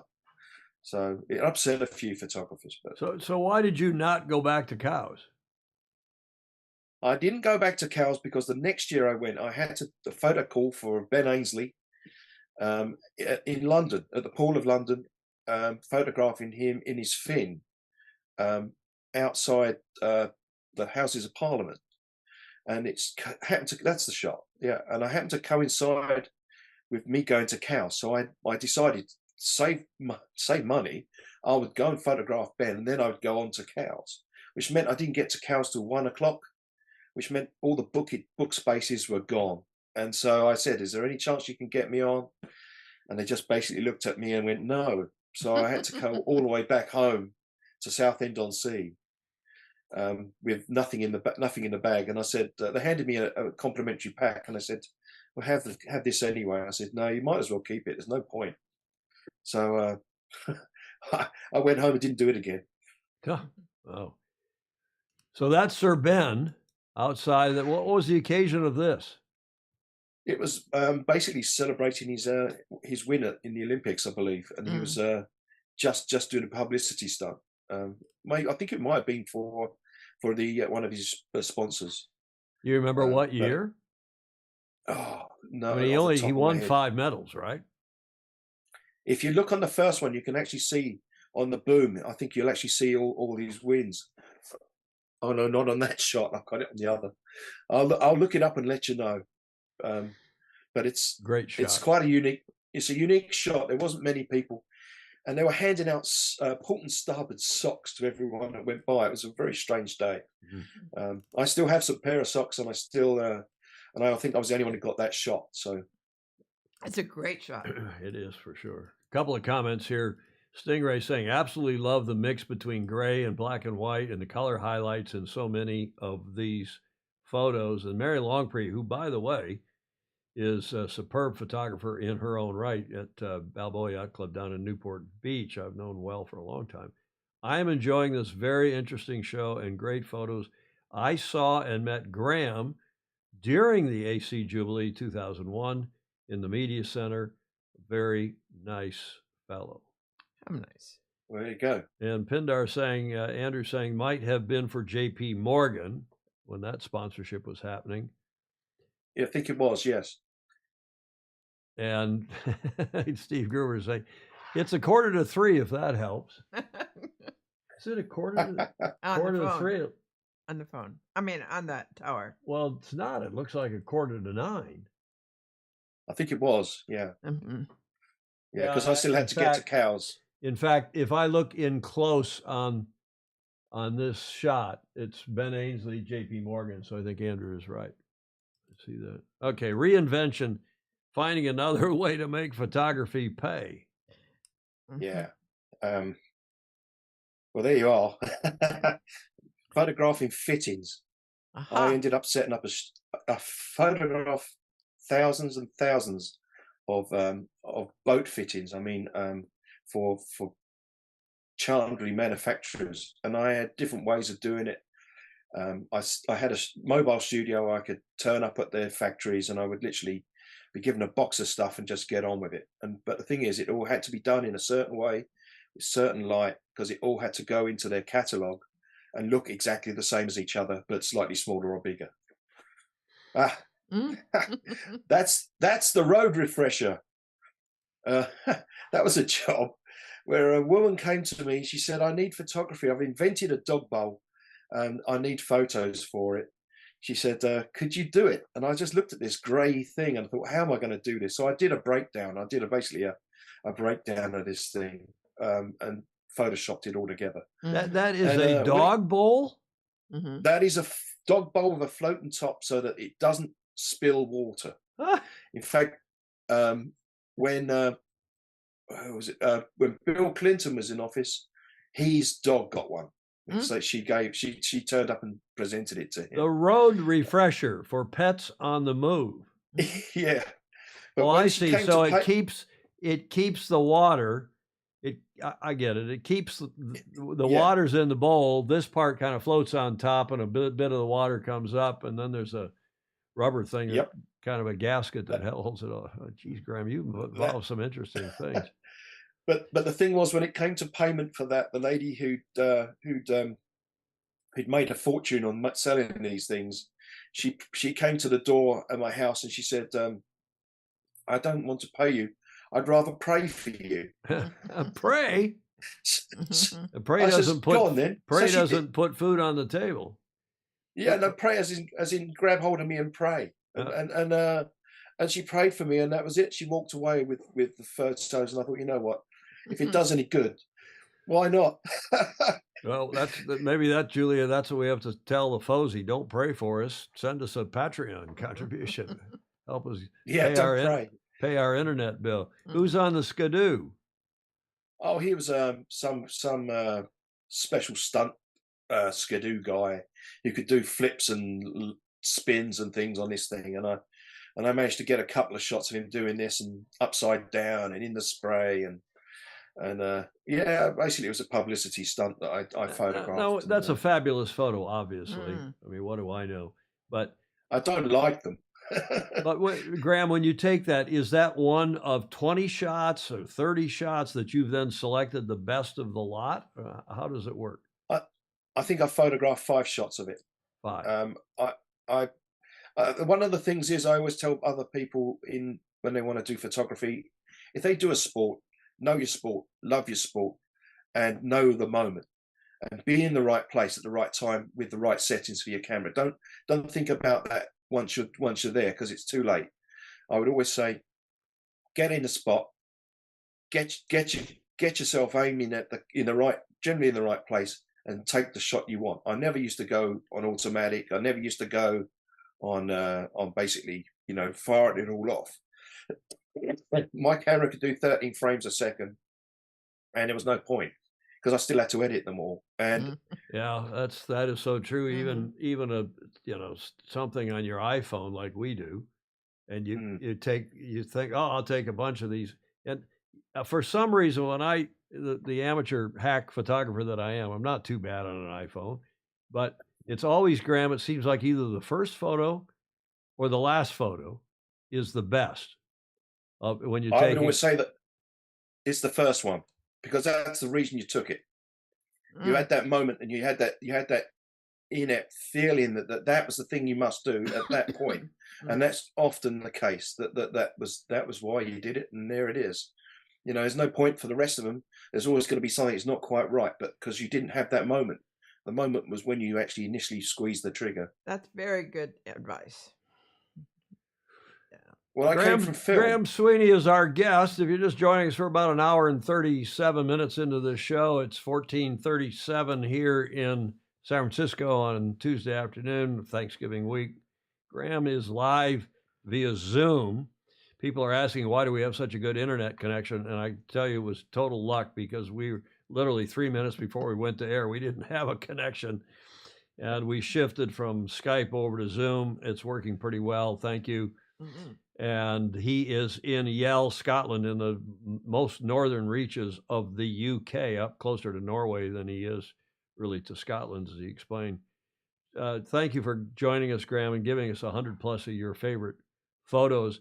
Well, what is this shot? Then we're going to go to look at some of your boats. Well, basically, this is just the thing. I started getting more arty and selling pictures in galleries and things like that. And I was more confident with my work then.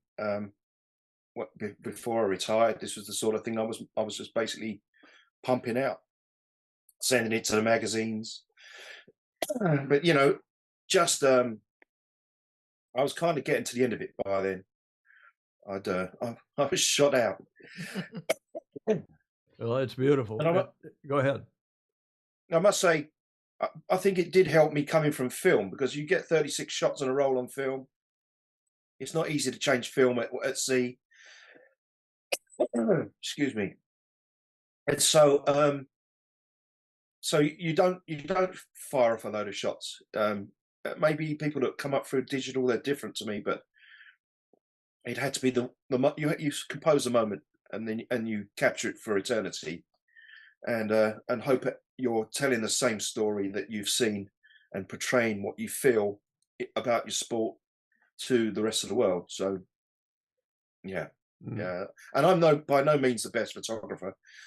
I know a lot of photographers out there. I'm friends with quite a lot of people, being the editor of a magazine. But there are some fantastic photographers, and we should really praise them, because they do go out with their expensive kit. And they don't always make a heck of a lot of money, and they do a lot for our sport. So, yeah. Gordon Smith and back and forth. Jody's just signed on. Sorry, I'm late. Can you start again? That's the beauty of our show, is that it is available immediately. We're done here. When we're no longer live, it's available in replay. And Susan Epstein, thank you very much for your thought. And now, to more or less wrap this up, how about some of your boats, Graeme, lifelong sailor that you are? Well, I did most of my racing on other people's boats. OPBs. Yes, it's the best way to do that, I think. That's the best way. If someone's got a big boat, they can't sail it themselves. So if you know a little bit, and you get recognised for your sailing, you end up on their boats, and you end up doing well. So, no, this was my first personally owned boat, and I started the hard way. I bought an international moth. This is an early international moth, obviously non-foiling, with wooden wings, and she was known as a second nervous breakdown Mark II design. And it didn't last long. They're only made with 3/16 inch ply, and pretty much after a few years, it was time to buy another boat. And I bought another. Did you build it? No, it was. I got it second hand. I think I paid £70 for it, and it had a wooden mast. So I took the wooden mast off and bought a needle spar, and I got it all up to sort of spec and raced it a little bit. But I was absolutely useless, and I was. I mean, I turned up at one race, and I ended up going so far that I didn't get more than maybe 100 yards past the start line, and the rudder floated off the back of the boat.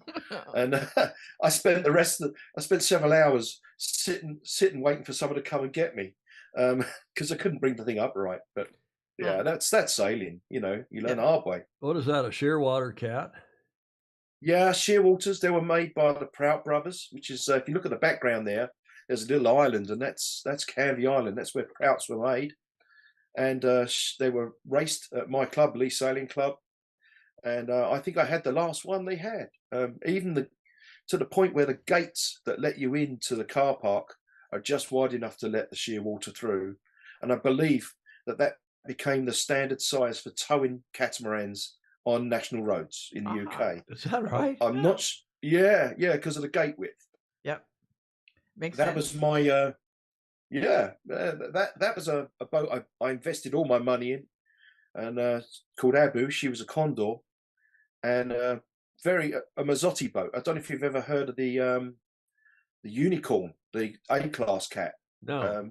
That was Mazzotti designed the A-class cats and also designed this, and they were a very good sea boat. They had a lot of freeboard, and they were very quick, and they were a great club racing boat, and I did really well with that boat. I got 13 trophies from my club in 1 year. Wow. I cleared the club. Great. And other clubs too, Julia. It was a pot hunter. It was a really good boat, and this is one of the reasons why I ended up going into photography, because I was told that the storm had knocked my boat over. When I went down to see it, it was smashed. I mean, absolutely smashed, and it was very upsetting. I had just lost the insurance cover for it because I was going to sell it and buy another one. Oh.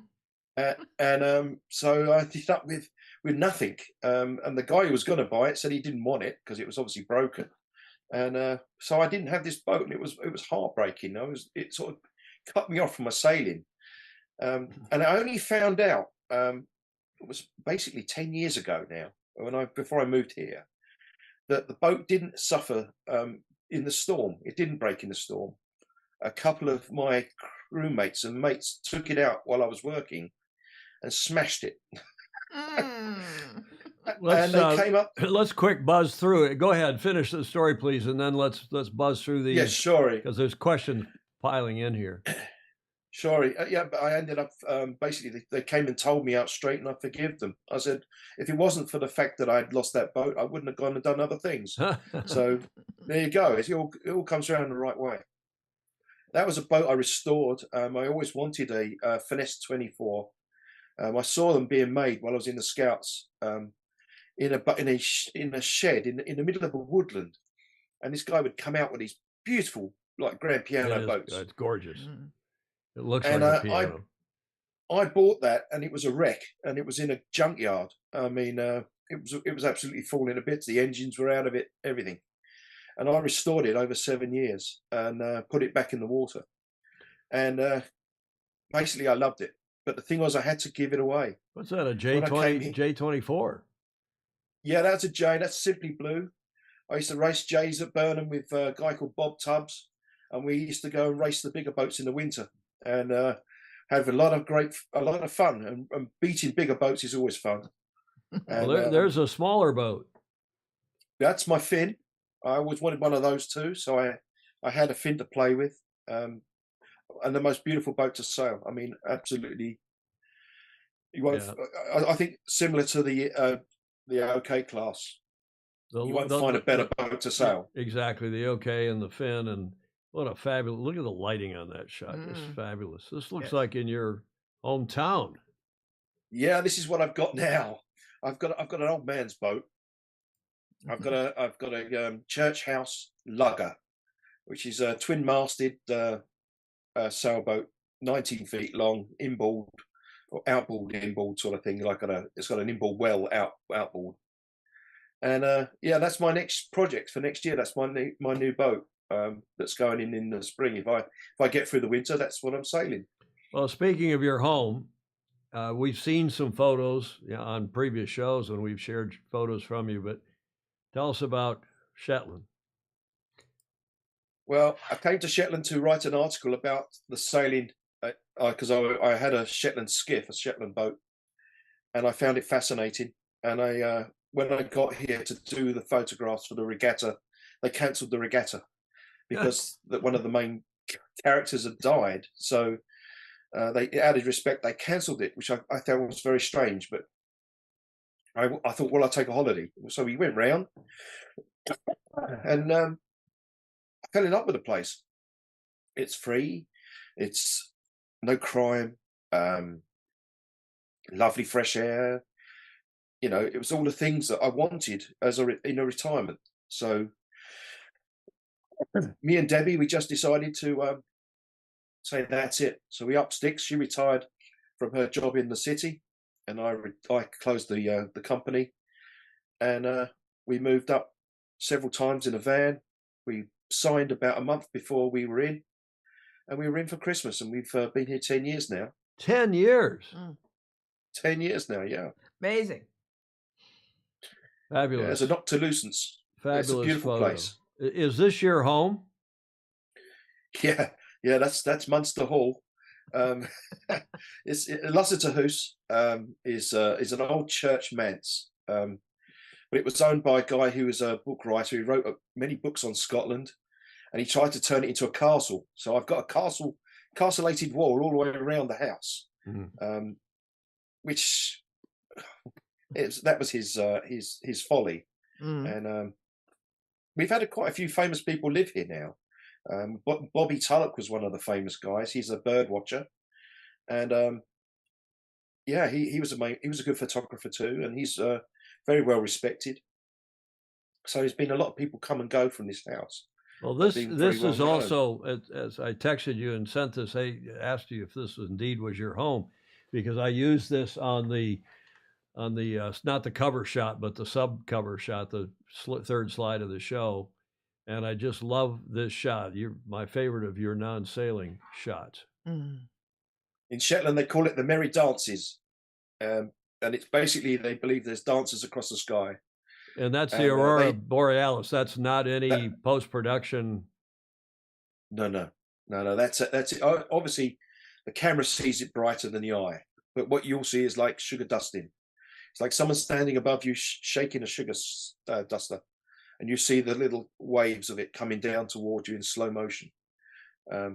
It's a thing to behold. It's lovely. It's beautiful. Yeah, a question from Rick Bannerow saying, Graeme, what defines a photo versus a Photoshop Frankenstein shot? How much do you get right in the camera versus fix in post-production? And he's I can kind of tell him that straight. I don't actually have anything to edit my photography with at the moment. Apart from the fact I can sharpen a few things up, because everything in a professional camera will need sharpening. But I don't own Lightroom. I don't own Photoshop. When they decided to start charging me again for something I'd already paid for, I decided not to have it. So no, if you can't envisage the shot through your mind's eye, get the picture, capture it using the technique of the camera, then you know what's the point? But then saying that again, that picture there was taken using the iPhone, and the iPhone obviously does the magic for you. So basically, all you do is point it, hold it for long enough, and it'll take the shot. Wow. So is that on a tripod, or did you just? You're not hand holding that, are you? I hand held it, but I did kind of use a post to lean on. Oh, so you were, yeah. You had your monopod. It was your fence post. Yeah. It was a sheet post. Yeah. Gorgeous. Yeah, there's a castellated wall where that gate was. There used to be a tower, a gate tower, and there used to be one at the top and one at the bottom.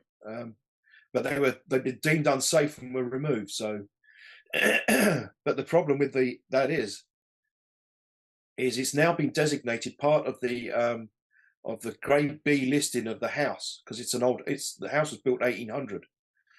So it's now part of the B listing of the house. You can't touch it, you can't change it, you can't alter it. It's got to stay exactly like that, otherwise they'll come and tell you off. Gordon Smith saying Graeme found a wonderful house in a fantastic location. His view over the bay is beautiful. Gordon also saying he ditched Photoshop when they started charging. There are some excellent free to use tools. Well, I don't use much more than DaVinci Resolve. I can barely use it, but I can in a pinch if I have to do something. And that's, of course, it's free for most people. Couple more shots here. Whose boat is that? That's a good one. Julia, that looks like your yacht. Yep. Huh? It can't be hers, it's mine. I'll share. That's Mariette. She's a schooner, gaff schooner, very well known. I believe she was built. She's built in America. I think. Oh, she was a 2-masted gaff schooner built by Nathaniel Green Herreshoff. Really? So, yeah. So it's old. It's 100 years old then. Yeah, she spent some time, I think, in San Francisco, and I think one crew member died on it, and the guy who owned it decided to get rid of it quite quickly after that. Oh. But she turned up and she was there for a week, so I ended up taking a few photos, and it just so happened that a friend of mine who I had different connections with, who's married to an ex-Olympic champion, Olympic sailor, he said, "Oh, I used to skipper that." So he said, "I'll get in touch with the skipper, and if you send him the picture, he'll pay you for it." So I thought, well, there's no point in paying me for it. I'm retired. So I sent him the picture, and I believe he received the picture. I don't know where it ended up, on the boat or what, but well, the comment, you see the comment, Julia, from Christopher Gillingham. Yeah. That he says that was previously owned by Tom Perkins. By Tom Perkins, who passed away a couple of years ago, and a venture capitalist, Silicon Valley venture capitalist, and he owned. Help me, FOSI. He owned the big. He built that famously difficult, expensive boat. What was it called? Not Icarus.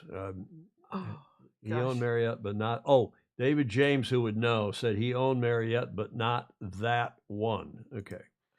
So Perkins did not own that one. What was the boat that he owned that had? It was triple masted. Yeah, Maltese Falcon. Thank you, Andrew Pindar. Interesting. Okay, and then here's a couple other shots. I just love this shot too. And then with the cane. Yeah, is that your cane? Yeah, that's my what do you call it? Shepherd's crook. Your walking stick. Yeah, that's a house at the bottom of the hill there, and I thought I'd go up there every now and again and just take in the view. It's nice. Fantastic. They're solons. We call them solons. They're gannets.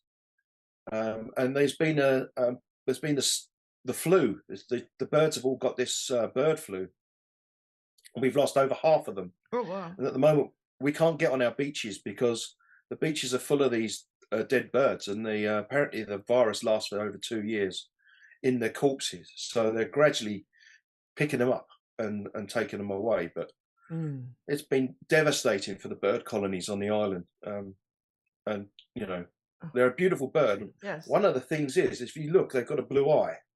Oh yeah. The ones that have survived the bird flu have now got black eyes, and they don't know what's caused it, but the colour in their eye has changed. It's gone to black. So they've lost that beautiful blue eye.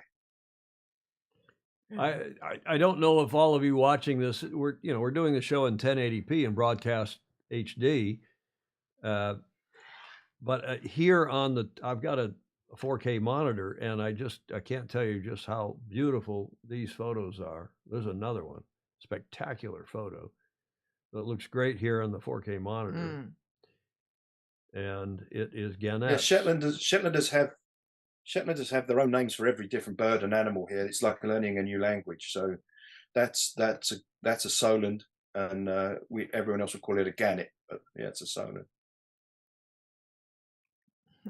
That's a Tyrrhik. A what? A Tyrrhik. That's what we call it here. It's an Arctic tern, and they have one of the longest migrations of any bird. They come here for the summer, and they go down to the Arctic for the summer.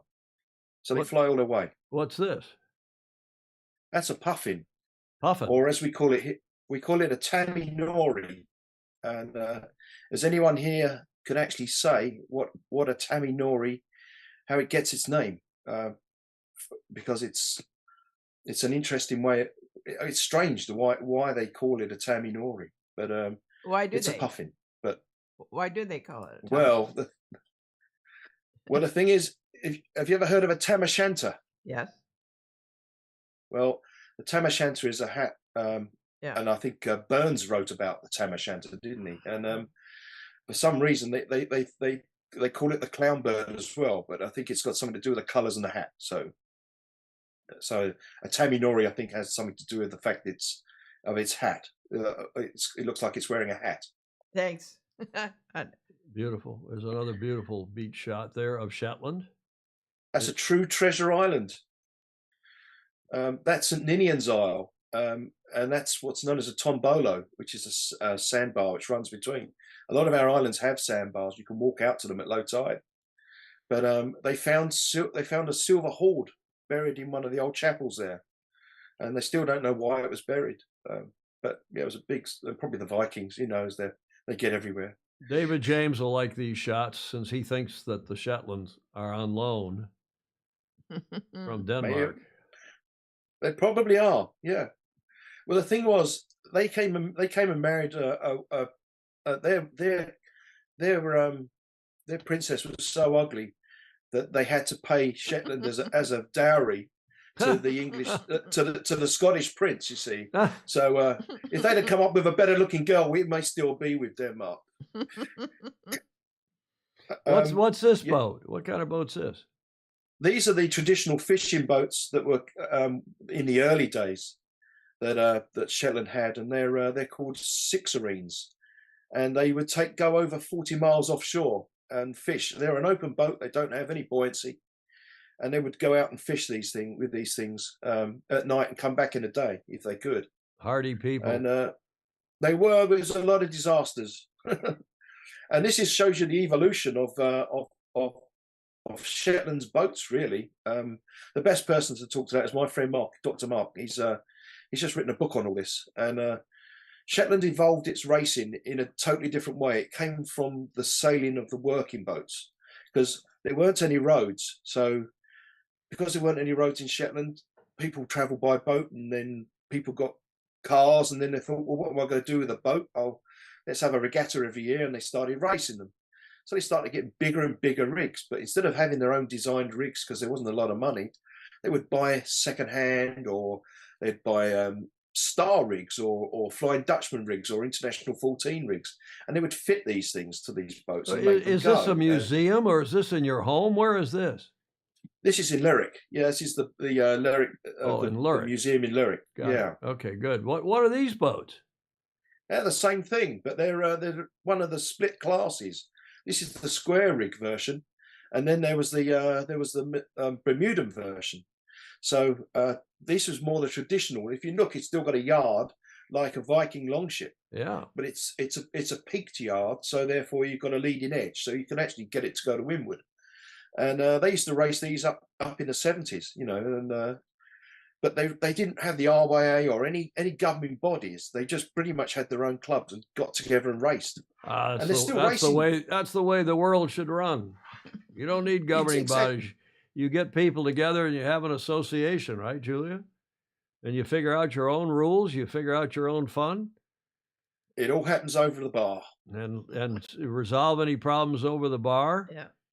I think we've had these boats on the show recently. We were talking about these boats. It was something similar, but these are bigger. These are actually the evolution of what you've just seen. These are called Shetland Maids, and they are for what they are, they're quite high tech. They're made of Nomex and plywood and fiberglass and epoxide and all these modern materials with modern rigs, and they've got a lot of tweaking toys all over them. And they raced to what they call the old rose system, which you kind of get yourself a rating for the year over doing a course, one or two races, and they measure it out and they say, right, that's your rating. And then they have 3 or 4 of these and they go race each other. Albacores? Albacores. That's the other thing that sailed here. Mainly because that's what the RAF was sailing. And because the RAF were here with Saxa Board, which was the early warning radar station and things they had here during the war and after the war. So you say this is the RAF, the Royal Air Force, had a base there, and the RAF were sailing albacores. Yeah, they would race their albacores, and so everyone adopted it as a fleet. And so there was quite a popular fleet of albacores. Interesting. And yeah. Finally, the last shot. What is this? That is what keeps our sailing alive here. That is the Swan. She is an old sailing fishing boat. She's a historical vessel, and every year she goes around the island and she goes to all the schools and she takes the kids out for a sail and gets them into sailing, or even gives them the experience of their history and everything else. So it's keeping the kids and the history in touch and on the ground. And the kids can all say here that they've been on the Swan, and they're very proud of it. And there's a lady skipper. She's got a female skipper on that vessel now. So she's been traveling all over, doing all the events, all the tall ships events. And yeah, they bring their fiddles because the kids can also play the fiddle, and they have a good old shindig. So nice. It's lovely. Yeah. We like a good old shindig, don't we, Julia? We do. Even fiddles. Well, I don't know about fiddling. I'm not much of a fiddler. But final questions for Graeme. Any final thoughts? Graeme, Stingray saying that is gorgeous. David James making some political comments about Scottish girls versus Danish girls. And Gordon Smith talking about what they do at the Faroe Islands. Really fantastic stuff. Yes. Really, really nice. I learned so much today. About the time I think I began to know things, I know again that I know nothing. Exactly. Well, it's nice. We have a fantastic FOSI. Yes. Who is a photog. Not a killer whale insight. Huh? Not a killer whale insight. And I'm impressed with your knowledge of boats in detail. If you can see the back here, my room, this is my captain's office, and I kind of buy everything and keep everything historical, and I learn it and I read it, and all the half holes here and everything, I absolutely adore it, and it's something I always wanted, was to have this kind of room, to sit and read books of daring do at sea, and this is exactly what I do now. Graeme, lovely. Final question. 2 hours ago, when we were trying to get the tech all working, and it's working beautifully, that's what I wanted to see. What is that? A glass of scotch? Oh, come on then, I'll show you. Oh, yep. It's from Orkney. It's an Orkney Scotch, which is the island south of me. Fantastic stuff. Yes, super. Thank you, sir. Thank you very much. Yes. Appreciate it very much. From Yell, Scotland and the Shetlands, Graeme Sweeney of Super FOSI, who's been on the show once or twice before, and what we call a FOSI Focus today with Graeme and his superb photography. Yes, absolutely. From lo these many years. And we really appreciate your taking us through that and educating us, enlightening us. Thank you, sir. Thank you, Graeme. Thank you very much indeed. Yes. Thank you, Tom. Thank you, Julia. Well, we'll meet again. We will. Or you can come and visit. I'm the wrong person to say that to because I show up. And be sure to go back and read the comments. Gordon Smith, thank you, Graeme, so much to share with us. Graeme Sweeney, your life journey is truly inspirational, and we appreciate it very much. Thanks, Graeme. We got just a couple other things here on today's show. We're 2 hours and 5 minutes in, so we'll wrap this up. It gets us to the last leg. I got a couple things. First of all, a correct or croutonic, especially now that Jody's on. Yeah. I thought we should do this, Julia. Yep. Huh? Yep. A correct or croutonic. And the question is, now that it's Thanksgiving week here in the States, this is a photo posted on his Facebook today by our FOSI Mark Michelson, the weather guru and more, who's moved from SoCal now up to Idaho, excuse me, where it is beginning to look a lot like Christmas. Mm-hmm. And the question was, he said that posting this photo, apparently over the last couple of days, they put up their Christmas lights. And the question is it correct or croutonic to put your Christmas lights up here in the States, at least before Thanksgiving weekend, which is this coming weekend? Our Thanksgiving is Thursday. Or is it correct to do it? And if it is correct, how soon, how early is too early to put up your Christmas lights, Julia? Oh, that's a question of family history. And yes, I think it's too early because you get tired of it. But so you think it's croutonic to put your lights up this but way? They're beautiful, and all the ones that are early are especially appreciated. So well, Mark went on at some great length to say,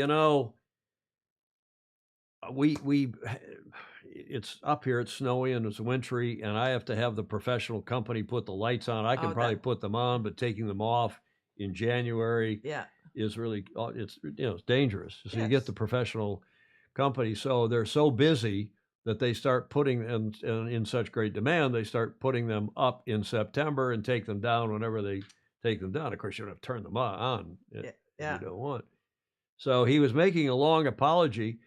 And I, for one, don't think it's croutonic at all. I think any time after, say, Halloween is fine. I love the Christmas lights. Yes. You see here in the marina, Julia, there are a lot of lights up and on now. The yacht club's got their lights on the trees and so on. So I think it's correct, but you think it's croutonic. Oh, I enjoyed the lights, but to sing Christmas carols in July. Well, that's a little much. I know, but I mean, I enjoy. We're not talking about Christmas carols in July. We're talking about lights in November. I know, but we have Thanksgiving. You think it's too early? I do. Okay, let's see what everybody else thinks. I just had to have a little fun with this, tease Mark a bit, because he was so defensive. He was so apologetic in putting up his Facebook page. It is correct. Joe Holtzman agrees with me. Mm-hmm. Baton Rouge says, no, you got to wait and not do it till after Thanksgiving. I am not a fan of Christmas lights until after Thanksgiving. Peter Taylor in New York is saying, Julia, most of these FOSI are siding with you. Not until they light the tree in New York City, John Mangino says. That's presumably at Rockefeller Center. Right. David James, no Christmas lights lit prior to Thanksgiving. Otherwise, what is the point of a holiday season? They're all agreeing with you, Julie. I'm obviously out of phase here. Bannero, what is this? What is this put it up stuff? Better just not take. I think there's a point to that. Down. Yeah, I could have twinkle lights all year long on my driveway and my garden and all that. I mean, they bring life and fun. Well, now you're straddling. You took a position a minute ago saying don't put them up till after Thanksgiving. Are you? I don't backing down from that position. No, I think twinkle lights per se are not just. But what do you think of this? What do you think of Michelson's full on the? Well, it's gorgeous. Never mind. Okay, that's what. Ryman says I like the lights and it's fine to put them up. At least one FOSI agrees with me. Yeah. Gordon Smith, my wife tells me, live news, that we put our decorations up on the first Advent. Aha. David James says St. Francis Yacht Club Christmas Day. No, they're up now, David. I was just over there last night for Monday Night Football. Julie, everybody's got an opinion on this. Julie Aarons, depends on the weather. Put up the lights up as close to Thanksgiving as possible. Folks in Cleveland start after Halloween, but the weather is a factor. Yes, okay, that's fair enough. On a similar theme here in Australia, you can buy Easter eggs in supermarkets from Boxing Day, the 26th of December. Mangino says he has a neighbor who has a tree up all year. And Stingray making fun of me, saying, can we please change Christmas savings time to a date farther down the ocean? Yeah. Well, I thought we'd put that up. I think it's fine, but most of you think you should wait until after this coming weekend. But I also want to do another Christmas-related thing. The preview video. Big winds, big seas, the real Hobart experience. An intense and illustrious ocean race. It's always been about sailors who dare to dream. An intrepid fleet of over 100 yachts. There's something that always thumps inside my heart. A 628 nautical mile challenge. It's like climbing a mountain. It's not for the faint-hearted. An enthralling quest for line honours. I think you just have to aim big. You never know. This could be a year. A place in legend for the overall winner. The true battle out there is really for the Tadiswell Cup. The Rolex Sydney Hobart Yacht Race, organised by the Cruising Yacht Club of Australia in collaboration with the Royal Yacht Club of Tasmania, returns for its 78th edition. The start is awesome, just all the boats close and just all the drama that goes with it. Yeah, just go. Both professional and Corinthian crews will summon their deepest resources, confront the challenging conditions, and seek to etch their place in the event's fabled history. They will take on one of sailing's most famous racecourses, running from Sydney Harbour through the notorious Bass Strait, ending in Hobart. Partnered by Rolex since 2002, the Rolex Sydney Hobart always showcases sailing excellence and an intrepid human spirit. It's a dream come true to do it. Long may this race continue. The eagerly anticipated 78th edition of the Rolex Sydney Hobart Yacht Race commences on the 26th of December. It's beginning to feel a lot like Christmas. Yeah. We had to talk about Christmas lights, and we have to have this preview video of the Rolex S2H, Sydney to Hobart. Excuse me. Excuse me. Indeed. Where's my cough switch? Where is your cough The Sydney to Hobart yacht race. Right. Not sailing race, not off. It's the yacht race. I love that about the CYCA. I love that about Rolex. Right.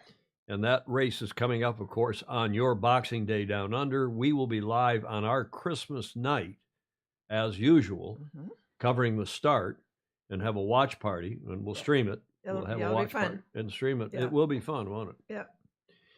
Thanks again to Graeme for a terrific presentation again today. I think Yes. it's very popular, Julie, when we get the photogs, the fabulous Yes. FOSI photogs, Mhm. like we've done with a few others. Yes. Rick Bannerow for one, Yes. and Daniel Forster for another. Yes. Do that some more. Thanks again, Graeme. Graham's still watching. I think he is. There he is. There he is. Thanks, Graeme. Appreciate it very much. And I just have one photo because I knew this show would run a little longer, 2 hours and 15 minutes in. Just one Whiskey Tango Foxtrot image or photo. Julia? Yes. Since we are the drinking show with a sailing habit, Martha Peterson tells us that alcohol preserves many things. Dignity and virginity are not among them. Courtesy of Martha Peterson, one of our Yes. FOSI here in the Bay Area when she's not down in Arizona. Speaking of FOSI, you've got our little Egyptian, what was that called? Egyptian fruit bat. Yeah, it's the bat. Courtesy of Peter and Betsy Barrett in Chicago, Yep. our FOSI. We appreciate them making a contribution to the Chicago Zoo on our behalf. Gets us to the finish line. And Julie, you like to say, Please like, follow, and share this is a great treat for You other people. haven't had anything to drink either. And not yet, but I'm There you go. Comments are welcome, even in replay. We leave them open, so those of you watching the show in replay, we appreciate your being, following the rules. No name calling, no personal attacks, no coarse language. And we never see that, although we do go check. We do.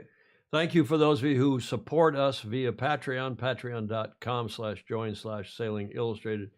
It's the holiday season. Help us keep us on the air with a bit of, $1 or $2 or $5 a month. Yes. Green cheer. Much appreciated. Yeah. Julia, final thoughts? Too many to talk about. Just one. One final thought. You're kind of looking very regal and royal today. You look like the Queen Mother. I know. What I was thinking about is that in my days of a cub reporter, they were building a oil island off the shore down by Ventura and Santa Barbara. And it meant that there are going to be trucks bringing rocks in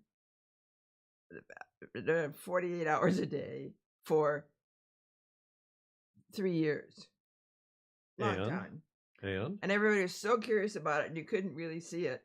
And I went with my 4x5 Graflex, and I said, I have to have a picture of this somewhere. And I ended up taking it from the shovel of the steam shovel. Yeah. And they put me in the shovel, and you were thinking about all this when you were watching Graham's pictures? Well, because he's always in different kinds of locations and doing things. And as a cover. Did the picture get published? Of course. Oh, so you were famous for your little 4x5 steam shovel photo. Oh, I was. You charmed the guy, whoever was driving it, and he said, "Oh, come here, dear. Come here, dear. I'll give you a ride." The guys thought I would. The workmen thought I'd never do it. And no, little did they know who they were dealing with. Julia, thank you for that. I'll remember that. Thank you to all who gave us video, audio, and images, especially Graham's 100 plus images for today's show.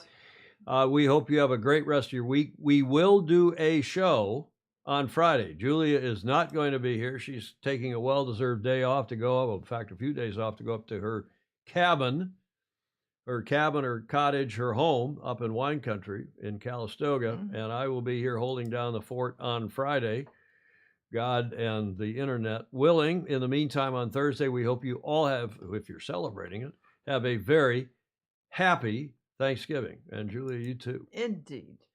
So we'll see you on Friday. In the meantime, if you can, sail fast, sail safe, and have fun. Ciao for now.